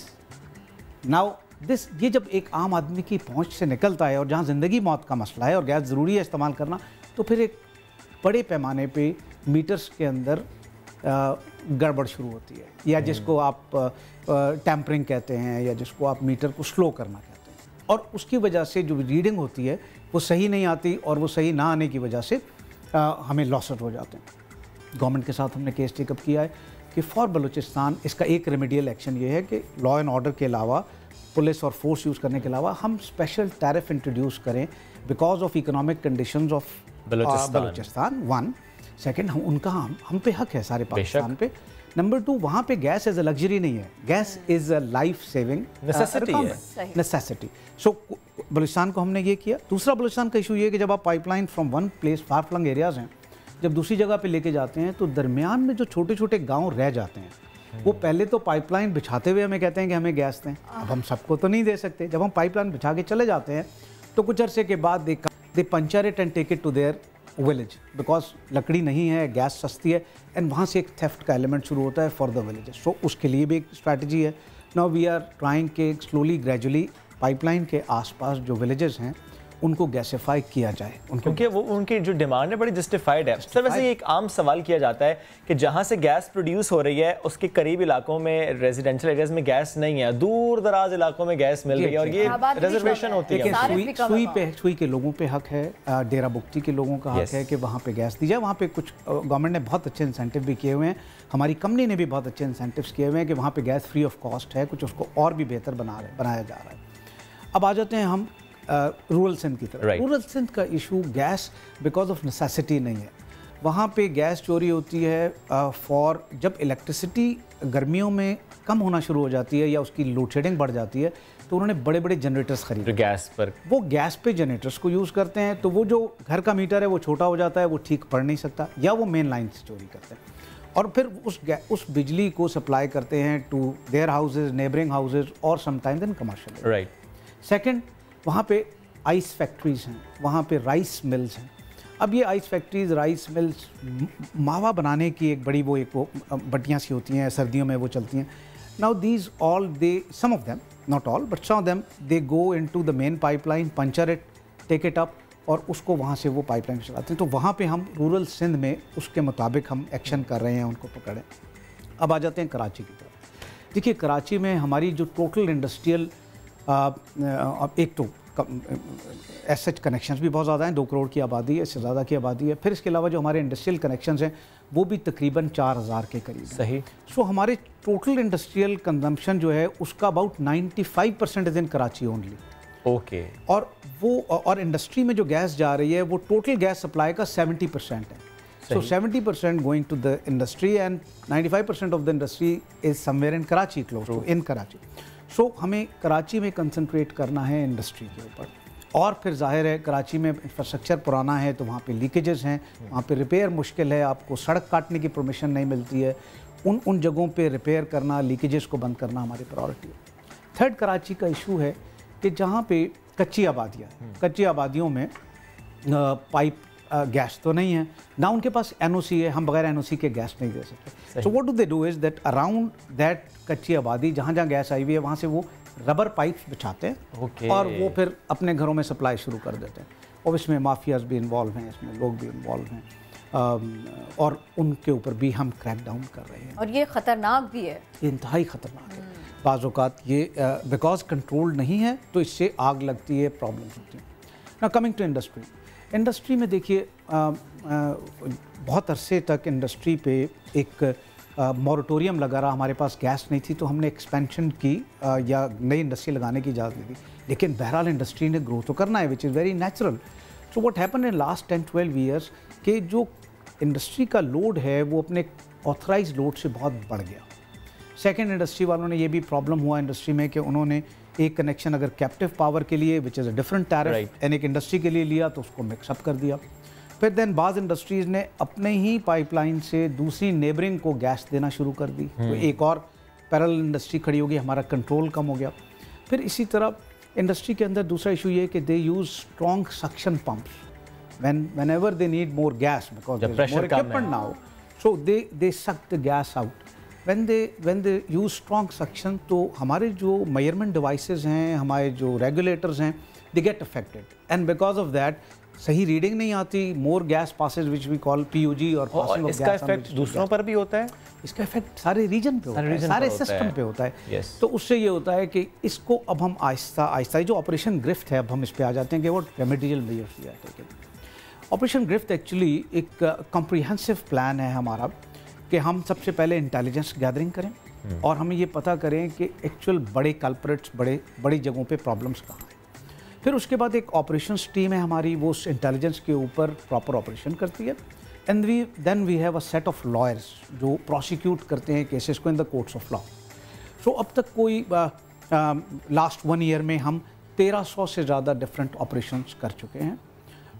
हम अराउंड 1 अरब रुपए के जुर्माने डाल चुके हैं लोगों के ऊपर, 1 बिलियन रुपीस। ओके, और इसमें इंडस्ट्रीज कितनी हैं? और मैं बता, इसमें बहुत सारी इंडस्ट्री भी है, इसमें कुछ बहुत सारे किया है जी, ये सिर्फ जुर्माना किया, कुछ वसूल भी किया, वसूल भी। उसमें से अराउंड किरण आपको खुशी होगी सुन के कि around 53% which is around 653 million, figures are correct, have been accepted by the customers कि हमारी गलती है, हम दे रहे हैं, so they are giving it, हम किस्तें कर देते हैं, कर लिया तो अब दे भी देंगे। बाकी रेस्ट 50% के लिए we'll go to the courts, we'll pursue them, we'll not, because operations are 100% genuine। तो गैस के कनेक्शन काट देते हैं फिर? जी बिल्कुल, जैसे मैंने कहा कि इंटेलिजेंस बेस्ड ऑपरेशंस हैं, तो हम तुक्का नहीं मारते कि हाँ गए, और हम पहले उसको कंफर्म करते हैं, and then we go and check those people. इस वक्त एक इंटरेस्टिंग डिसीजन आया है हमारा कोर्ट से, I will share it with you, कि एक CNG स्टेशन था हैदराबाद में, उसको हमने रेड किया, उसके ऊपर मुकदमा चला, तो उसके मालिक को अभी पिछले 2 हफ्ते पहले 18 करोड़ रुपए जुर्माना, 10 साल सज़ा हुई है, और 2 लोग हमारी कंपनी के भी केस में इम्प्लिकेट हो गए थे, जिनको किया गया, जिनके साथ राब्ते थे, 13 साल कैद हुई है। सो अब कोर्ट्स भी इसमें एक्टिव हैं, और इसमें मैं एक और आपको प्लस बात बताऊं कि हमारी सुई सदरन के जो MD हैं वसीम साहब, is very energetic, very honest and person, जिनकी फुल सपोर्ट हमें हासिल है। इससे पहले अमीन राजपूत साहब थे या इमरान साहब थे, all of them they were working for this. तो हमने सिंध के अंदर अल्हम्दुलिल्लाह 27 गैस यूटिलिटी कोर्ट्स बनवाई, सही, बलूचिस्तान के अंदर 11 गैस यूटिलिटी कोर्ट्स बनवाई, only those courts are hearing our cases, right, और उनके अंदर इस वक्त 490 if I am not wrong मुकदमात ज़ेरे समात हैं, सही, जिनमें से 7 लोगों को अब तक जेल हो चुकी है, 3 लोग मैंने आपको पहले बताया, 7 और हैं, और ये 490 के 490 मुकदमात चल रहे हैं, तो अल्लाह करे और लोगों को सजाएं होंगी। और ये कल्प्रिट्स हैं, देखिए एक माशरे में 2% या 1% लोगों की वजह से हम 99% लोग सफ़र करते हैं। तो ऑपरेशन ग्रिफ्ट का मकसद ये है कि वो 1% लोग जिनकी वजह से हम सब डिस्टर्ब्ड हैं, जिसकी वजह से एनर्जी क्राइसिस है, जिसकी वजह से 24 बिलियन रुपीस का लॉस है, उसको हमने कैसे कवर करना है, हम उन लोगों पे टारगेट कर रहे हैं और इंशाल्लाह इसका फोकस हम और बढ़ा रहे हैं। सही। अब आपके तवसुत से मैं रिक्वेस्ट भी करूंगा, स्पेशली हमारी जो इंडस्ट्रियल कम्युनिटी है, देखें industries are making a lot of money और अल्लाह करे हमने, जैसे प्राइम मिनिस्टर इमरान खान कहते हैं, उनका विजन है कि हमने अपनी एक्सपोर्ट्स को डबल करना है, ट्रिपल करना है। सो डेफिनेटली गैस की कंजम्पशन बढ़ेगी। सही। हम जब 24 बिलियन का लॉस ले रहे हैं, ये कंपनी तो can not survive for long. हमें इस कंपनी को चलाने के लिए इस लॉस को कम करके ज़ीरो पे लाना है इंशाल्लाह कुछ 2 ही सालों में। तो उसके लिए बहुत ज़रूरी है कि इंडस्ट्रीज़ हमारे साथ कोऑपरेट करें। बेचारा 70% कस्टमर, सही, उनको हम बार बार दावत देते हैं कि प्लीज़ लॉ को पढ़िए, प्लीज़ कानून को पढ़िए, प्लीज़ इंस्ट्रक्शंस को पढ़िए, इंस्ट्रक्शंस को फॉलो कीजिए। कल हम इंशाल्लाह यहाँ अगर 10 इंडस्ट्रीज़ हैं तो 100 इंडस्ट्रीज़ और लगेगी। अगर सब गैस को सही यूज करेंगे तो सबको गैस मिलेगी, और फिर आपको ऑपरेशन गिरफ्त नहीं करना पड़ेगा। नहीं करना पड़ेगा। बहुत शुक्रिया, आपने नया दिन को वक्त दिया और ये सारी बात हमको समझाई। तो इस मौजू के ऊपर तो हमने बात कर ली थोड़ी सी तफसील के साथ। अब ज़रा अहाता करते हैं उन लोगों का, उन किरदारों का जो इस शहर के अमन के लिए काम करते रहे। सिंध पुलिस में हीरोज़ की कमी नहीं है। अब ज़रा कोशिश ये की जा रही है कि उन हीरोज़ को सलाम करें। एक नया प्रोजेक्ट ऐसा ही आया। बिल्कुल, पुलिस के लिए खिदमत सरअंजाम देने वाले निडर और बहादुर शहीद SSP चौधरी असलम की ज़िंदगी पर बनने वाली ये फिल्म चौधरी का पहला पोस्टर, चौधरी द मार्टायर, इसका पहला पोस्टर जारी कर दिया गया और फिल्म में अदाकार अरबाज खान, राव अनवार, जबकि शमून अब्बासी शहीद चौधरी असलम के ड्राइवर का किरदार अदा कर रहे हैं। तो आपको रिपोर्ट दिखाएंगे, फिर मुलाकात भी कराएंगे। दहशतगर्दों के लिए खौफ की अलामत, जराइम के खिलाफ सीसा पिलाई दीवार। शहीद SSP चौधरी असलम की जिंदगी का अहवाल सब जान सकेंगे। पुलिस के शेर कहलाए जाने वाले चौधरी असलम का मुनफरिद अंदाज था। उनकी बहादुरी और दिलेरी का अंदाजा इस बात से लगाया जा सकता है कि उनके घर पर होने वाले हमले के बाद भी उन्होंने दहशतगर्दों के खिलाफ ऐलाने जंग किया। इस मौके पर उनका तारीखी जुमला, दहशतगर्दों ने शेर के मुंह में हाथ देने की कोशिश की है, बहुत मशहूर हुआ था। मुझे चौधरी असलम बोलते हैं, घबराने वाला नहीं हूँ मैं। इनकी नस्लें भी याद रखेंगी जो अब मैं इनके साथ करूँगा। चौधरी असलम 9 जनवरी 2014 को लियारी एक्सप्रेसवे पर दहशतगर्दों के हमले में शहीद हो गए थे। चौधरी असलम को खिराज तहसीन पेश करने के लिए उनकी इब्तदाई जिंदगी से लेकर शहादत तक के सफर पर एक फिल्म बनाई जा रही है। अजीम सज्जाद की हिदायतकारी में बनने वाली फिल्म चौधरी द मार्टायर का पहला पोस्टर जारी किया गया है। शहीद चौधरी असलम का किरदार तारिक इस्लाम अदा कर रहे हैं, जबकि किरदारों में मारूफ अदाकार अरबाज खान, असफर मानी, शमून अब्बासी, अदनान शाह टीपू और मारूफ मॉडल ज़ारा आबिद शामिल हैं। फिल्म 2020 में सिनेमाघरों की जीनत बनेगी। लेकिन लीड रोल से मिलवाने के लिए 2020 का इंतजार नहीं करना पड़ेगा। फिल्म 2020 में रिलीज हो गई। हमें ज्वाइन कर रहे हैं, आपसे मेहमानों का तारुफ करा देते हैं। प्रोड्यूसर नेहा लाड साहिबा, वेलकम टू नया दिन। साथ अजीम सजाद हैं, आप डायरेक्टर हैं और आपको तो मुझे लगता है अब मोहताज नहीं है क्योंकि बड़ा अच्छा गेटअप ऑलरेडी लग रहा है। हालांकि गेटअप इन्हें मिलना है, बट तारिक इस्लाम साहब हैं। तारिक इस्लाम साहब, मैं तो पहले आपकी तरफ आना चाहूँगा। ये लुक आपकी वैसी हो गई है या पहले से ही कुछ ऐसी थी? शुरू से ही ऐसी है लुक, और ये उनके साथ की वजह से है? हाँ, तकरीबन 12 साल हमने SHO शिप साथ की है कराची में, फिर DSP शिप साथ की है और तकरीबन 24-25 साल का साथ है। ज़ाहिर जब साथ इतना रहेंगे तो कुछ ना कुछ तो रिजेम्बलेंस आ ही जाती है। वो तो आ जाती है, लेकिन अब मैं नया दिन के नाज़रीन को बता दूं, आप इन्हें बैठा देख रहे हैं, मैंने इनको स्टूडियो में आते हुए देखा है। ये चाल ढाल भी वैसे ही है, तो ये कुछ किरदार को देखा भाला हुआ था, इसलिए भी थोड़ा एफर्ट भी किया इसके लिए। ये वाकई सिर्फ और सिर्फ साथ रहने का नतीजा है? कुछ किरदार को परखा भी आपने? नहीं, किरदार तो परखना क्या था, जब एक इंसान के साथ 24 साल 25 साल साथ रहना, तो उसके बाद क्या परखना। अब मजीद काम करने की उस सब पे ज़रूरत नहीं थी। हाँ नहीं, बस ये थोड़ा सा गेटअप वगैरह बनाना था, बस वो बन गया था अल्लाह के फजल से। बिल्कुल, तो बहुत अच्छा काम हो गया।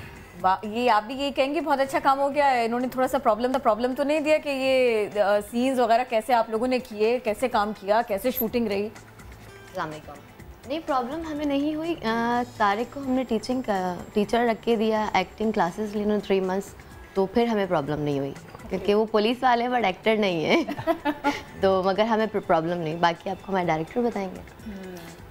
असल में जो सबसे मैं समझता हूँ बड़ी एज ये थी कि इनकी रिजेम्बलेंस चौधरी साहब के साथ, फिर इन्होंने सर्व किया हुआ था, तो एक इंसान को इनसे ज़्यादा बेहतर कोई अगर आप एक्टर लेते हैं तो उसको उनको रिसर्च करना पड़ता, स्टडी करना पड़ता, तो ये एक प्लस पॉइंट था। मिसिंग एलिमेंट सिर्फ और सिर्फ as a director I believe कि ग्रामर जो एक होती है, एक आर्ट पता होता है कि शूट पे क्या है, किस तरह से डिलीवर करना है, सबमिट करना है, तो वो इन्होंने 2 मंथ्स इनकी हमने कोचिंग करवाई। और अभी तो कोई मैं क्लेम नहीं करूंगा, बट इंशाल्लाह स्क्रीन पे फिर व्यूवर्स ही फैसला करेंगे। शूटिंग के दरमियान कभी भी किसी भी एक सेकंड के लिए भी किसी लम्हे आपको ऐसा लगा नहीं कि थोड़ा गड़बड़ डिसीजन हो गया? नहीं, ऐसा कुछ नहीं लगा। मैं एक चीज़ ज़रूर आपको क्लियर करूंगा कि मुझे ये फ्रीडम था टोटली प्रोड्यूसर की तरफ से भी कि आप इवन अगर शूट पे भी फील करें so you can just call him of, लेकिन इन्होंने फील होने नहीं दिया। ये इनका कोई डांट नहीं पड़ी अभी तक तो नहीं पड़ी, अभी आगे देखें आगे की शूट। अच्छा, बाकी जगह डांट पड़ सकती है, आपने कॉशन दे दिया है। नहीं डांट नहीं, माशाल्लाह फैमिली की तरह सब काम कर रहे हैं और ये तो टीम वर्क होता है तस्बीह के दानों की तरह, बेशक, और फिर ये काम भी इबादत है, तो इंशाल्लाह होपफुली। और जिस तरह आपने फैमिली का जिक्र भी किया है, तो चौधरी असलम की फैमिली से कितने राबते रहे हैं इस मूवी को बनाने के लिए, कहानी के लिए, किरदार के लिए, उनकी लाइफ के हवाले से? जी बिल्कुल रहे हैं। देखिए, ये सब्जेक्ट ऐसा है, जब आप बायोपिक कर रहे होते हैं तो बहुत ज़्यादा रिसर्च और उसमें जाना पड़ता है। तो नेहा टू बिगिन में पहले तो ये कि चूँकि आइडिया इनका था, अभी भी आने से पहले भी कांटेक्ट में थी, तो भाभी से वो फर्स्ट डे तकरीबन 3 साल हो गए इस मूवी पे वर्क करते हुए।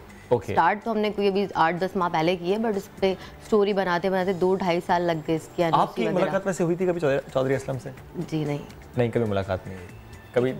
वो सब कुछ काफी रहा मूवी बनाने के लिए, पर इस वक्त जितना मैं चौधरी साहब के बारे में जानती हूँ शायद ही दुनिया में कोई जानता होगा, पर्सनल लाइफ या प्रोफेशनल लाइफ दोनों को लेके। और इन्हीं दोनों पहलुओं के गिर्द घूम रही है आपकी सारी की सारी फिल्म। आपने किसी एक वाक़े के ऊपर उनकी लाइफ के नहीं बनाया है? असल में जी चैलेंजिंग टास्क ये था कि आप जब कमर्शियल फिल्म है, ठीक है, आपकी टारगेट ऑडियंस वो सिर्फ पुलिस वाले नहीं है या सिर्फ कराची वाले नहीं है, आपने दुनिया को दिखाना है। तो आप होता ही है कि हमने जो ट्रू इवेंट्स हैं उनमें से हमने वो प्लग किए जो वी बिलीव्ड कि एक तो इनका सामने लाना बहुत ज़रूरी है, और उसके साथ फिर हमने फिक्शन को ब्लेंड किया है थोड़ा सा, क्योंकि वो स्पाइसेस भी आपने एंटरटेन भी करना है, फिक्शन भी है, आपने देखें एंटरटेनमेंट है बट एजुकेट करना है, सो एजुकेशन थ्रू एंटरटेनमेंट। एक के 2 पहलू उनकी शख्सियत के हमेशा गिरदाने जाते हैं, वो सवाल इस फिल्म से बेहतर जवाब कोई भी नहीं दे सकता, थ्रू इसके हमने वो एक अटेम्प्ट किया। और इसमें खाली जी इसमें खाली ये नहीं है कि चौधरी असलम साहब को फोकस किया गया, इसमें जो और शहीद हुए हैं हमारे SHOs, DSP, उनको भी हमने फोकस किया है,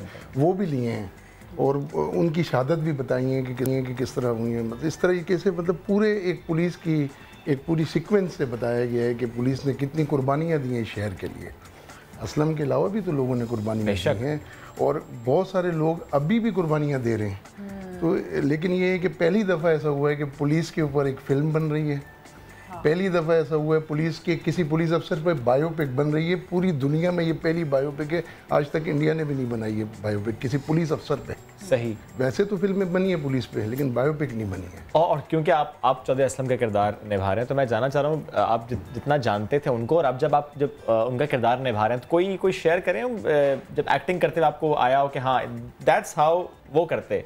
आप यकीन करें, जब मैं वो वाइट ड्रेस पहनता हूँ और थोड़ा सा जब गेटअप करता हूँ तो मैं अपने आप से निकल के चौधरी में चला जाता हूँ। मुझे नहीं पता होता मैं तारिक इस्लाम, खुदा की कसम ये बिल्कुल क्लियर बता रहा हूँ, मेरे को ऐसा लगता है मैं चौधरी हूँ। और फिल्म के अंदर फिर इनकी जो इन्होंने जो ट्रेनिंग दिलवाई थोड़ी सी, ये नापा से लड़का आया और उसने 3 महीने तक ट्रेन किया, तो उसके बाद तो अब बिल्कुल बहुत, और फिर इतने सीनियर्स हैं, शमून अब्बासी है, अरबाज है और अदनान टीपू है, बहुत सारे इस तरह के सीनियर्स हैं। उनके साथ बैठ के उनके साथ बात करके फिर उनसे भी गाइडलाइन ली, उनको हमने पुलिस की कुछ गाइडलाइन। ये बड़ा अच्छा है, एक्टर्स और पुलिस वाले इकट्ठे बैठे थोड़ा सा उनके कंसर्न्स भी आपसे सुनेंगे। एक्टर्स को क्या गाइडलाइन दी आपने पुलिस की, वो बताएं। नहीं उनको ये बताया ना कि पुलिस वाले किस तरह बात करते हैं, जाहिर है वो एक एक्टर हैं। ये तो नहीं बताया कोई रोके तो आपने कहना हाँ तो तारिक साहब मेरे जानने वाले हैं, हमने तो मूवी साथ की है। कुछ कैरेक्टर हमारे पुलिस वाला जैसे कैरेक्टर प्ले कर रहे हैं ना, इसमें अदनान शाह टीपू पुलिस ऑफिसर है, असफर, शमून, वो इनसे सीख रहे हैं कि एक पुलिस अफसर वो कैसे बिहेव करना चाहिए, कैसे बिहेव करते हैं। और फिर उसके बाद ये है कि सबसे बड़ी चीज़ ये थी कि जब ये फिल्म बनाने के लिए गए हैं ये लोग, तो उसमें हमारे साथ सबसे बड़ी जो प्रॉब्लम थी वो लॉजिस्टिक्स की थी, थाने, ट्रेनिंग सेंटर, पुलिस की गाड़ियाँ, पुलिस वाले। तो उसमें ये जो आईजी साहब ने, जो कलीम इमाम साहब, उन्होंने बहुत सपोर्ट किया हमें।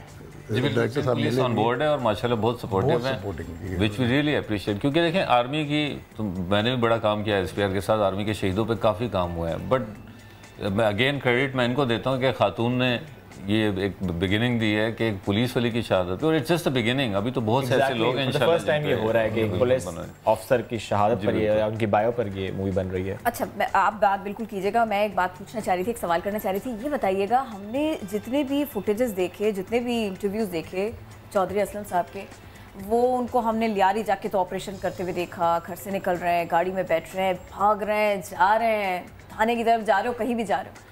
ये बताइएगा, आप इसमें ऐसा ज़िंदगी का क्या मुख्तलिफ पहलू रखेंगे, क्योंकि ये ज़रूरत है किसी भी मूवी की, ये ज़रूरत है कि उसमें आप कुछ ना कुछ मुख्तलिफ रखें, कुछ ऐसा रखें जो लोगों को पता नहीं था। देखें, मैंने जैसे आपको बताया कि हमने जो उनके इवेंट्स थे, अच्छा, जवाब मत दीजिएगा कि फिल्म देखेंगी तो पता चलेगा। नहीं, मैं आपको एक छोटी सी टिप इसमें ये देता हूँ कि एक तो हमने ये किया है, चूँकि वो बिलोंग करते थे एबटाबाद के एक गाँव से, ओरिजिन उनका ये था। सेकेंडली, वो चौधरी नहीं थे, मतलब चौधरी नाम उनको दिया गया था। तो असलम से चौधरी बनने तक का जो उनका सफ़र है, वो रीज़न क्या था जिसने उनको चौधरी बनाया, तो वो उसको उजागर करने के लिए हमने फिल्म में डेफिनेटली कुछ ऐसे वाक़यात उनके 90s के एरा से, उनके जब अभी उन्होंने ज्वाइन नहीं की थी पुलिस को, उनका इमोशनल एस्पेक्ट लाइफ का, तो वो हम लेके आए, उस पहलू को हमने छेड़ा और वो सामने लेके आए। जो जैसा आपने कहा ना कि लोगों को तो वो दौर नज़र आया जब वो टोटली डेडिकेटेड थे, उनके पास अपने लिए टाइम नहीं था, वो कराची के अमन के लिए इतना वो डेडिकेटेड हो चुके थे कि ना घर वालों के लिए टाइम था, ना अपने लिए टाइम था। लेकिन हमने उस दौर में भी उस दौर को भी छेड़ा है जहाँ पे वो एक आम इंसान थे, आम लोगों की तरह थे, और कैसे वो उस नहज पे पहुंचे जहाँ पे जाके उनको सब कुछ छोड़ के इस कुर्बानी की तरफ सफ़र करना पड़ा, यानी खान से चौधरी तक का सफ़र। जी बिल्कुल। इसको वैसे लोकेशंस भी कुछ शेयर करें, कहाँ पर शूट हुई है ये? तकरीबन 90% तो कराची ही है, 10% असलम की पोस्टिंग थ्रू आउट कराची में ही रही है। ओके, तो बलूचिस्तान में भी कुछ अर्सा सर्व किया? नहीं, बलूचिस्तान नहीं गए, इंटीरियर सिंध में कुछ 1-2 महीने के लिए उनको किया था, लेकिन वो गए नहीं थे। सही। लेकिन कराची के अंदर उनकी टोटल 12-13 साल SHO ship, DSP ship, SP ship, ये सब कराची में रही है उनकी। तो इस वजह से कराची के हवाले से लोग ज़्यादा जानते हैं उनको। पिछले 30 साल के अगर शाम के अखबारात उठाए जाएं तो उसमें सिंध पुलिस के एहलकार शहीद हो गए या वो हाजिर सर्विस है, उनके बयानात ना छापे जाते थे सुर्खी बना के, पंच लाइन्स होती थी और वो बड़ी हकीकत से उनके चैलेंजेस से करीब होती थी। बाद में ये भी हुआ कि कुछ चीज़ें हमने देखी कि वो यहाँ वहाँ भी कॉपी हुई, किसी न किसी ड्रामे में मिल गई। कोई 1-2 लाइन्स आप अगर हमें बता सके चौधरी असलम साहब की। आपको मतलब कोई डायलॉग उनका? कोई उनका डायलॉग? एक बड़ा मशहूर जुमला है जी, जब उनके घर पे अगर आपको याद होगा ब्लास्ट हुआ था तो उन्होंने कहा था कि इन्होंने शेर के मुंह में हाथ डाला है। yes. तो ये उनका एक बड़ा मशहूर लाइन थी उनकी। अगर हिम्मत है तो पहाड़ों से उतर के नीचे आओ और मुझसे मुकाबला करो। और ये डायलॉग, और जब ये बोलने लगते तो इनकी वॉइस भी वैसी हो जाती है। एक डायलॉग हो जाए, वो पूरा जुमला हो जाए, वो डायलॉग हो जाए। इन्होंने के मुंह में हाथ डाला है और अब जब शेर के मुंह में हाथ डाला है तो फिर ये भुगतेंगे भी, आसमान से उतरेंगे, पहाड़ों से, और जमीन पे आके हमसे लड़ेंगे, फिर इनको पता लगेगा चौधरी क्या है। चौधरी असलम, चौधरी क्या है, चौधरी देखना पड़ेगा भाई, ये तो मूवी तो वाकई करनी पड़ेगी, देखनी पड़ेगी। इंतजार करना पड़ेगा 2020 एक्टिंग का नतीजा है। जी बिल्कुल, पक्की बात है, बिल्कुल 2 महीने की। लेकिन अच्छी बात यह कि देखिए अपने बिजी स्केड्यूल के बावजूद इन्होंने टाइम दिया और स्टूडेंट बन के इन्होंने जो है कोच को मतलब सबमिट किया खुद को, और उसी का रिजल्ट ही निकला कि जब हम सेट पे गए, even Shamoon was very happy. हर एक की देखिए, मैं एक चीज़ स्ट्रेट फॉरवर्ड कहूँगा कि रिलक्टेंट थे कुछ लोग, इनसिक्योर फील कर रहे थे, अभी भी मेरा ख्याल है बाहर सोचते हैं कि यार क्यों, कौन, कैसे करेंगे, लेकिन ये कि वो उन्होंने ही अप्रिशिएट किया। So credit goes to him कि इन्होंने सिर्फ इतनी सी बात नहीं है कि आपको उनका किरदार निभाना था, आपको इसके अलावा भी कुछ करना था। आपको सिर्फ चौधरी असलम के बारे में नहीं बताना था, आपको सिंध पुलिस के बारे में भी बताना था। ये एक्टिंग तो लगे हाथ तो सीख लिया आपने, ऐसा ही हुआ है। सिंध पुलिस के बारे में तो देखिए ना, मैं जो जिन के साथ बैठ रहा हूँ, जिनके साथ बात कर रहा हूँ, तो हमारी हर बात में तो पुलिस ही है। हमारे पास तो और कोई सब्जेक्ट है ही नहीं, ना हमें बैंक का सब्जेक्ट पता है, ना हमें रोड का सब्जेक्ट पता है, ना ट्रेन का पता है। हमारे पास तो पुलिस के अलावा कुछ भी नहीं है। हमारी तो सारी शेयरिंग लोगों से, एक्टरों से, पुलिस के बारे में ही होती है। यकीन करें, लोगों को मतलब दुनिया का ये वाहिद महकमा है ख़ासतौर पे पाकिस्तान में कि हम इसको डिफेंड नहीं कर सकते किसी भी फोरम पे बैठ के, क्योंकि ख़िलाफ़ बहुत ज़्यादा लोग हैं, साथ में बहुत कम लोग हैं। लेकिन पूरी दुनिया में मसला ये है, मैं यूनाइटेड नेशन के अंदर 5 साल सर्व कर चुका हूँ UN पुलिस में। सही। अब पूरी दुनिया में पुलिस जो है ना वो सर्विस है, पुलिस सर्विस कहलाती है। पाकिस्तान में पुलिस फोर्स है। सर्विस और फोर्स का फ़र्क समझें आप। यहाँ तो आगे पुलिस वाला, हाँ ये भी हो जाता है। 100 लोग अगर थाने में आते हैं, आप दोनों अगर थाने आते हैं और आप दोनों की लड़ाई हो गई है, सर अल्लाह ना करे। नहीं, मैं मेरिट किसी को थाने जाने की ज़रूरत अल्लाह ना करे सर। नहीं, थाना भी इसी तरह जिस तरह आपका स्टूडियो है, बल्कि स्टूडियो से ज़्यादा मज़ेदार जगह। अच्छा आप जब 2 बंदे आते हैं लड़के हमारे पास, तो हम मेरिट पे करें, सिफारिश पे करें, ये किसी तरह भी हम एक का साथ दे सकते हैं, दूसरे का तो नहीं दे सकते। तो इसका मतलब है आधे लोग तो वैसे ही नाराज़ हैं हमसे। सर लेकिन एक जनरल जो एयर है ना वो नाराज़ी वाली ही है, उसमें 50% वाला मामला नहीं है। नहीं, नाराज़गी तो मैं आपसे पहले मैंने अर्ज़ की है कि इस डिपार्टमेंट को डिफेंड करना बहुत मुश्किल है, और आजकल के दौर में तो बहुत ही मुश्किल है, क्योंकि हर आदमी के पास कैमरा है। किसी सिपाही के ऊपर कैमरा लगा दिया, किसी मोबाइल पे कैमरा लगा दिया, कोई सो के 12-12 घंटे 16-16 घंटे पे तो नहीं, सोने पर तो मोबाइल ऑन नहीं होता है। होते हैं, सारे एक जैसे नहीं होते। ये 5 उंगलियां बराबर नहीं होती, इसमें कोई शक नहीं। मैं आपसे ये अर्ज कर रहा हूँ कि ये मीडिया नहीं है, सोशल मीडिया ने जो तबाही मचाई है। आप अभी बैठे हैं, आपका रुमाल गलत लगा हुआ है, स्पीड में बना के दे देंगे एंकर साहब ने। मैं गलत लगा लेता हूँ, जो करना है किसी ने कर ले, ये लो ये लगा हुआ है। ये सोशल मीडिया में नहीं है ना, उधर होगा तो फिर पूछ गूछ भी शुरू हो जाएगी। तो फिर वो हमारे से बड़ी पूछ गूछ शुरू हो जाती है। लेकिन ये अल्लाह का शुक्र है, पहली दफ़ा पुलिस को इतना ज़्यादा इंटरटेन किया जा रहा है, पुलिस के ऊपर इतना वर्क किया जा रहा है जो आज तक नहीं हुआ है। और ये सिलसिला यहाँ रुकेगा नहीं, आप लोग इसी तरह के मौजूद पे काम करेंगे आगे भी? बिल्कुल, हम ऑलरेडी एक और सब्जेक्ट डेवलप कर चुके हैं। अच्छा वो भी कराची बेस्ड है, अभी मैं उसको डिस्कस तो नहीं कर सकता, लेकिन ये इट्स जस्ट अ बिगिनिंग। इन्ना से डिस्कस कर लें। नो अभी पहले दुआ करें ये काविश हमारी कामयाब। बहुत सी दुआ के साथ। और मैं तो आपसे जानना चाहता था कि आप कितना एंजॉय कर रहे हैं इस एक्टिंग को, ये ना हो कल को आप कहें चलो पुलिस वापस जाएंगे ड्यूटी पे, काम हो जाएगा, दिल लग जाएगा। वो तो खैर 30-32 साल से कर रहे हैं। और देखें ना, असलम की ज़िंदगी, चौधरी साहब की ज़िंदगी जो है, मतलब 55 साल का वो था, 30 साल 32 साल उसकी नौकरी थी। ये तो ये फिल्म वालों पे शाबाश है कि इतने बड़े कैनवस को उठा के ये 2 घंटे 20 मिनट पे लिया है। कितना बड़ा, कितनी बड़ी लाइफ, बहुत वास्ट है, कितनी बड़ी लाइफ थी उसकी, और उसको इतना सा करके लिया है। क्या बात है, मैं तो बड़ा इम्प्रेस हुआ हूँ। ये पहली दफ़ा ये शो आपकी एक्टिंग से इम्प्रेस हो गया, और उसके बाद में रोल्स की लाइन लग गई, उन्होंने कह दिया आए जी हमारे साथ काम करे, फिर क्या करेंगे? ये तो आपको पता है, ऐसा खून है मुंह को लग गया, अभी तो कह रहे हैं लेकिन मुड़ के नहीं देख। इनको ये नहीं पता ना कि पुलिस का खून भी ऐसा है कि वो भी लग गया तो आदमी कहीं और नहीं जा सकता। वैसे अगर विलन का रोल ऑफर हुआ फिर भी करेंगे? नहीं, अब तो कोई रोल नहीं है, तो मैं एक शहीद के लिए, एक दोस्त के लिए, अगर आपको बाद में कोई ऑफर होती है तो। नहीं, अभी फिलहाल तो कोई ऐसा इरादा नहीं है, क्योंकि हमें अपनी नौकरी भी करनी है। अभी 7 साल हैं रिटायरमेंट में। पहले इनको राजी ये इन्होंने मैसेज दिया 7 साल बाद सोचेंगे।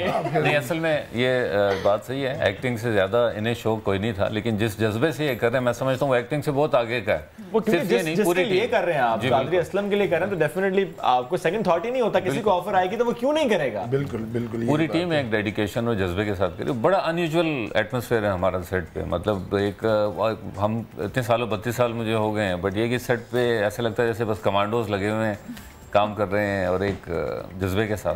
तो ये अल्लाह का लाख लाख शुक्र है। जबरदस्त, thank you sir, thank you so very much, आप सब मौजूद थे और wish you all the best कि आपकी मूवी टाइमली कंप्लीट भी हो और हिट भी हो। 2020 में आपकी मूवी आनी है। लेकिन आप लोगों ने सिनेमा जाके देखनी है सर। आपने तड़ी दे दी, ऐसे तो जाना पड़ेगा। नहीं सर, मैं कहता बना हमें मोबाइल में भर के ले जाना, खाने नहीं cinema. Thank you so very much. यहाँ लेते हैं ब्रेक, हमारे साथ रहिए।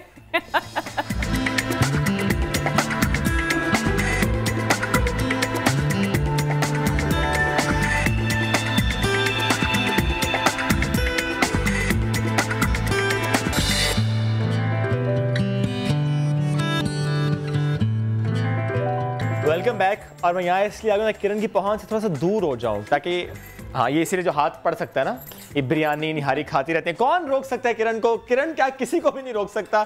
लेकिन इसके साथ साथ फिटनेस बहुत जरूरी है। सही कह रहे हो। शोबिज़ स्टार्स का मामला जरा सा कुछ अलग है, क्योंकि एक डालता है वीडियो तो फिर सब डालते हैं वीडियो। आपने डाली वीडियो? डाली वीडियोस खाने की, निहारी खाने की वीडियो डाली है, जिम जाने की। भाई हुमायूं सईद ने एक वीडियो शेयर की, उसका जवाब आया मावरा हुसैन की जानिब से, और फिर अली जफर भी लगा लाइन में। माँ सदके जाए। हाँ, ये देखे मेहनत हो रही है, ये ओरिजिनल लाइफ में हो रही है कि नहीं, छोड़ दीजिए, चलो कोई बात नहीं है। तो मैं डांस मूव तो नहीं था, लग कुछ ऐसे रहा था। अरे घर में कपड़े धो लो यार। किसी कंसल्टेंट से बात करते हैं इसके ऊपर। मैं पहले इस वीडियो पे बात करना चाह रही हूँ। कर लेते हैं बिल्कुल। Umar Bilal Ahmad, certified fitness consultant from California USA. इनकी हर वीडियो की पहली लाइन यही होती है, इसलिए मैंने कहा मैं ही बता देता हूँ। तो उमर वेलकम टू नदीम। पहले जरा कमेंट इस पे कर देंगे, वाकई एक्सरसाइज हो रही थी। प्लीज ये वीडियो दिखाइए, प्लीज प्लीज प्लीज दिखाए ना। ये देखें, ये लग रहा है आपको ये करती हैं रूटीन में? पूछ रही हूँ मैम। एक्सरसाइज तो हो रही थी, लेकिन इसको स्टार्ट करने से पहले मुझे, क्योंकि मैं पर्सनली आपका बड़ा फ़ैन हूँ, और क्योंकि हम आपको बड़ा शौक से देखते भी हैं, और आपका जो अंदाज़ है इस शो को लेके चलने का बड़ा पसंद है। और जब मुझे यहाँ से कॉल आई समा से के शो पे आना, सो आई वाज वेरी एक्साइटेड। सो मुझे शो स्टार्ट करने से पहले मैं आपसे इजाज़त ये लेना चाहूँगा कि मैं थोड़ा सा अग्रेसिव गुफ्तगू करता हूँ, क्योंकि मामला फिटनेस में कुछ इस तरह का बन चुका है पाकिस्तान में स्पेशली। सो हम इसको इजी लाइट आपका मोड होता है, या हम थोड़ा सा अग्रेसिव और एक्चुअल लोगों को जेन्युइन मैसेज दे सकते हैं। ये आप डिसाइड करेंगी, उसके बाद फिर मैं आपके साथ गुफ्तगू करूंगा, क्योंकि ये वो टॉपिक है जिसमें मैं पूरा दिन लगाता हूँ और ये मेरा पैशन है। मेरे पास पूरा दिन नहीं है। हाँ। तुमको जितना एग्रेशन दिखाना है, बस ये थोड़े से मिनट बचे, इसमें आप गुफ्तगू बस कितना है मुझे ये पहले आप बता दें। अब मैं इस वक्त आपको दे रही हूँ 3 मिनट। भाई देखिए 3 मिनट तो सबसे पहले मैं 2-3 मिथ्स के ऊपर बात कर लूँ, जिसके ऊपर जो सवाल सबसे ज्यादा मुझे आते हैं। नंबर 1, जिसको फिर हम आगे चल के डायग्नोस कर लेंगे।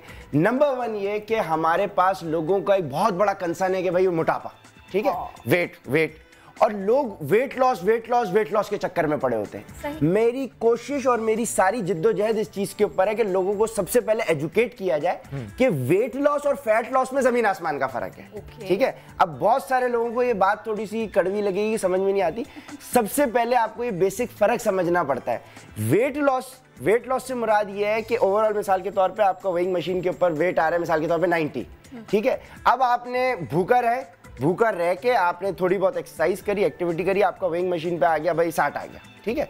अब वो वेट लॉस हुआ है या फैट लॉस हुआ है ये आपको देखना पड़ेगा।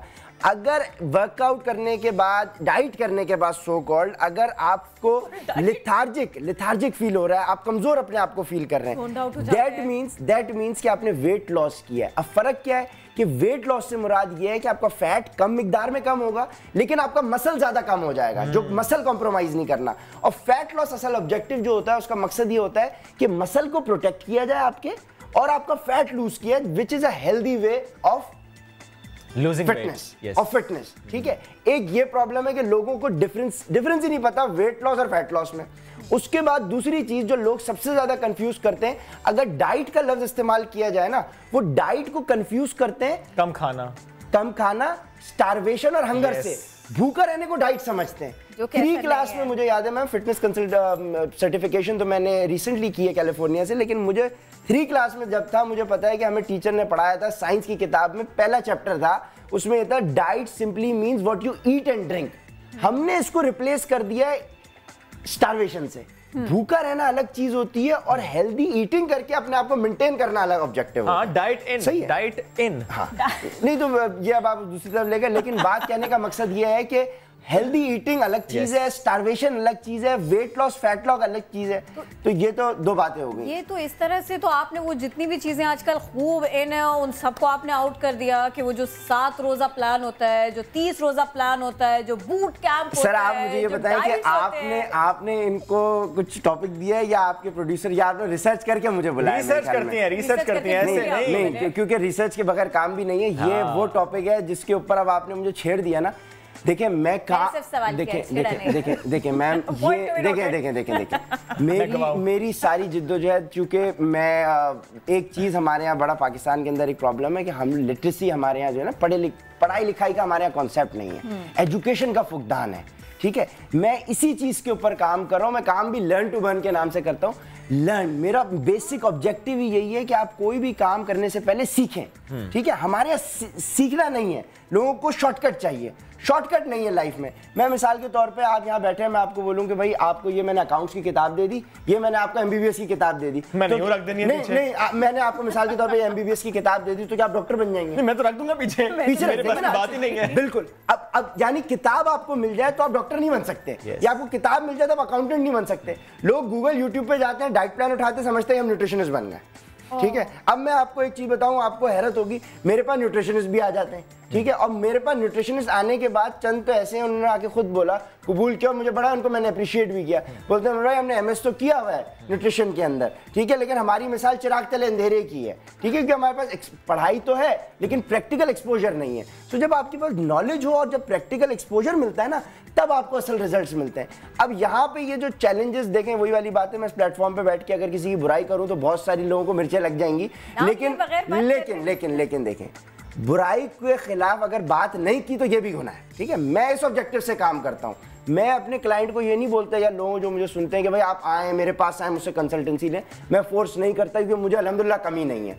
मैं उनको सिर्फ इतना बोलता हूँ कि अल्लाह ने आपको एक भेजा दिया है, उसको थोड़ा सा इस्तेमाल करें, शॉर्टकट की तलाश में ना पड़े, ठीक है। ये जो 42 days challenge, 30 days challenge shortcuts हैं सर, शॉर्टकट्स हैं, ये हॉस्पिटल के कट्स हैं, ये आपको सीधा अस्पताल पहुंचाते हैं। आपको इसमें शॉर्टकट मुझे मेरे पास मुझे आप बताएं, अगर मुझे आप पहले बताते मैं पूरी लिस्ट लेके आता हूं, क्लाइंट्स को अपने साथ लेके आता जिन्होंने ये चैलेंजेस अटेंड किए। ओके, कॉमन सबसे ज्यादा मसला आप समझे होता क्या है? देखिए, एक मोटा बंदा है, ठीक है, जिसको वेट लूज करना है। मोटा ना क्या, आपका चबी है, थोड़ा वेट नहीं सर देखें, ये ना कहना, आप लोग इसको बुरा मानते हैं। सर ये बॉडी शेमिंग में आता है सर, बॉडी शेमिंग। एक बात बताएं, नहीं सर, अल्लाह पाक ने आपको खूबसूरत पैदा किया था, ठीक है, अल्लाह पाक ने आपको ऐसे नहीं पैदा किया था जो आपने अपनी हालत खुद खा के बनाई है। कोई बच्चे मोटे पैदा भी हो जाते हैं। नहीं, आप दोनों की बहस बंद करें, वो हॉस्पिटल के कट्स वाली बात बताएं मुझे। देखिए, मैं उसी पे आ रहा हूँ। देखिए, अल्लाह पाक ने आपको खूबसूरत पैदा किया, आपने अपने हाल को खुद बिगाड़ा है, आप अब खुद कसूरवार हैं। अब उस चीज को आप रेक्टिफाई ऐसे कर सकते हैं कि नॉलेज के साथ काम करें ना। एक तो आपने अपने गड़बड़ कर ली, फिर आप शॉर्टकट की तलाश में। अब हो क्या रहा है, पहले ये समझे इसको, ताकि आपको बेसिक समझ में आए। एक मोटा बंदा है, ठीक है, मिसाल के तौर के ऊपर उसका 100 kg वेट है, उसने करना है, उसका आइडियल वेट होना चाहिए उन खातून का 55-60 होता है खवातीन का नॉर्मल वेट। वो पहुंच गए ग्राउंड में, एक साहब वहां पे आए हुए हैं जिनका वेट है 50, जिनको वेट गेन करना है, ठीक है। एक है साहब जो 80 किलो के, उनको 70 करना है। सारे लोग, जिसका ऑब्जेक्टिव फैट लॉस है, जिसका ऑब्जेक्टिव मसल गेन है, सब लोग सेम इंटेंसिटी की एक्सरसाइज कर रहे हैं, सबका सेम। उमर नहीं कर रहे। उमर, मैंने बहुत से बूट कैंप देखे, हो नहीं पाती ना। सर वो कहते हैं कि आपके हिसाब से एक्सरसाइज कराएंगे। सर यही तो चीज है ना कि देखिए, आपके हिसाब से करा रहे हैं, लेकिन आपको अगले बंदे को कस्टमाइज बैठ के उसको टाइम देना पड़ता है। कुछ बूट कैंप्स दे रहे हैं। सर देखिए, मैं कुछ की बात नहीं कर रहा, मैं वही वाली बात कर रहा हूँ। हर पूरे मैदान में सारे, देखिए, मैं सबकी बात नहीं कर रहा, बहुत अच्छे लोग भी काम कर रहे हैं, मैं जेनेरिकली बात कर रहा हूँ। ये ऐसा ना कि इस ब्रॉड टर्म को लेके जो ये प्लान है 7 डेज प्लान या 30 डेज प्लान, ये बिल्कुल सर मैं आपको एक बात बताऊं, देखिए सिंपल मैं आपको बताऊं, मैं एक फिटनेस कंसल्टेंट हूं, मैं फिटनेस समझता हूं, मैं एक्सरसाइज करता हूं बाकायदगी से, मुझे न्यूट्रिशन की नॉलेज है।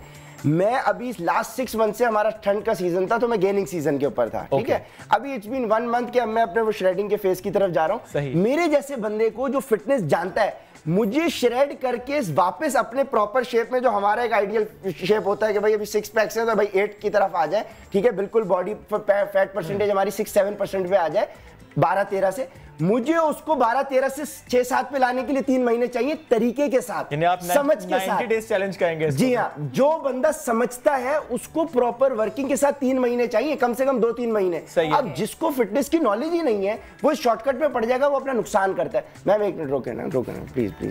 देखिए आज आप तो रोज करती हैं, हमें तो आज बुलाया है, ठीक है। अब मुझे आपने टॉपिक ऐसे छेड़ दिया। प्रॉब्लम जो सबसे ज्यादा आती है वो ये आती है कि आपको ये बताना पड़ता है कि 100 किलो के बंदे को जो अरसे से एक्सरसाइज नहीं कर रहा, उसको आप इतनी इंटेंस एक्सरसाइज में नहीं डालते, वरना वो अपने घुटनों की कंप्लेन लेके आता है उमर बिलाल जैसे कंसल्टेंट के पास, वो अपने L4 L5 का मसला ले आता है, वो बोलता है कि हमें आर्थराइटिस की प्रॉब्लम थी, वो सीवियर हो गई, ठीक है, और फिर अस्पतालों के चक्कर लगाते हैं, और फिर अस्पतालों की तो बात फिर आप, यानी जो भी आपके पास आएगा वो अस्पताल नहीं जाएगा। You are claiming this? Sir मैं क्लेम नहीं, मैं आपको एक दावा कर रहा हूँ, चले क्लेम को उर्दू में कर लेना, हम दावा ही कर रहा हूँ।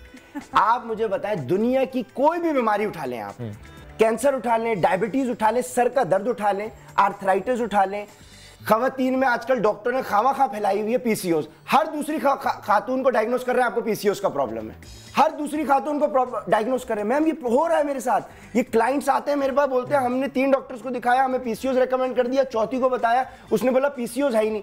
मैम यंग औरत को जो 20-22 साल की है, 18 साल की है, उसको पॉलीसिस्टिक ओवरीज का प्रॉब्लम कैसे होगा? पॉसिबल ही नहीं होता। डॉक्टर्स भी अब वो एक अलग चीज चली जाएगी, ठीक है। तो आपको ये चीजें समझनी है कि ये चीज जिस तरह से हमारी मार्केट लेके चल रही है ऐसे नहीं हो रहा। डॉक्टर्स क्या कर रहे हैं? डॉक्टर्स अपने क्लाइंट को बेचने के लिए, ठीक है, उसको बार बार बुलाने के लिए, डॉक्टर मैकेनिक कभी आपका मसला हल नहीं करते। डॉक्टर और मैकेनिक आपका मसला कभी हल नहीं करते, क्योंकि अगर उन्होंने मसला हल कर दिया तो उन बेचारों की रोजी रोटी उसके ऊपर। फिटनेस ट्रेनर पे भी ये इल्जाम लग जाएगा। अब मैं बहुत अच्छा बात कर दिया। अब यही जब मैं बात करूंगा ना तो अगला मुझे बोलेगा कि उमर भाई ठीक है, आपने तो इतनी बात करी तो फिर तो आप फ्री में गाइड करें। मैं ये बोलता हूँ, मैं गाइड कर रहा हूँ, मैं उन क्लाइंट्स को, मेरी ये भी अपॉर्चुनिटी होती है, मैं बोलता हूँ ये मेरा पैशन है, क्योंकि सर सीधी सी बात है, मेरे पास अल्हम्दुलिल्लाह मेरे और बॉस, मुझे ये मेरी रोजी रोटी नहीं है, ठीक है, अल्हम्दुलिल्लाह, ठीक है, अल्हम्दुलिल्लाह।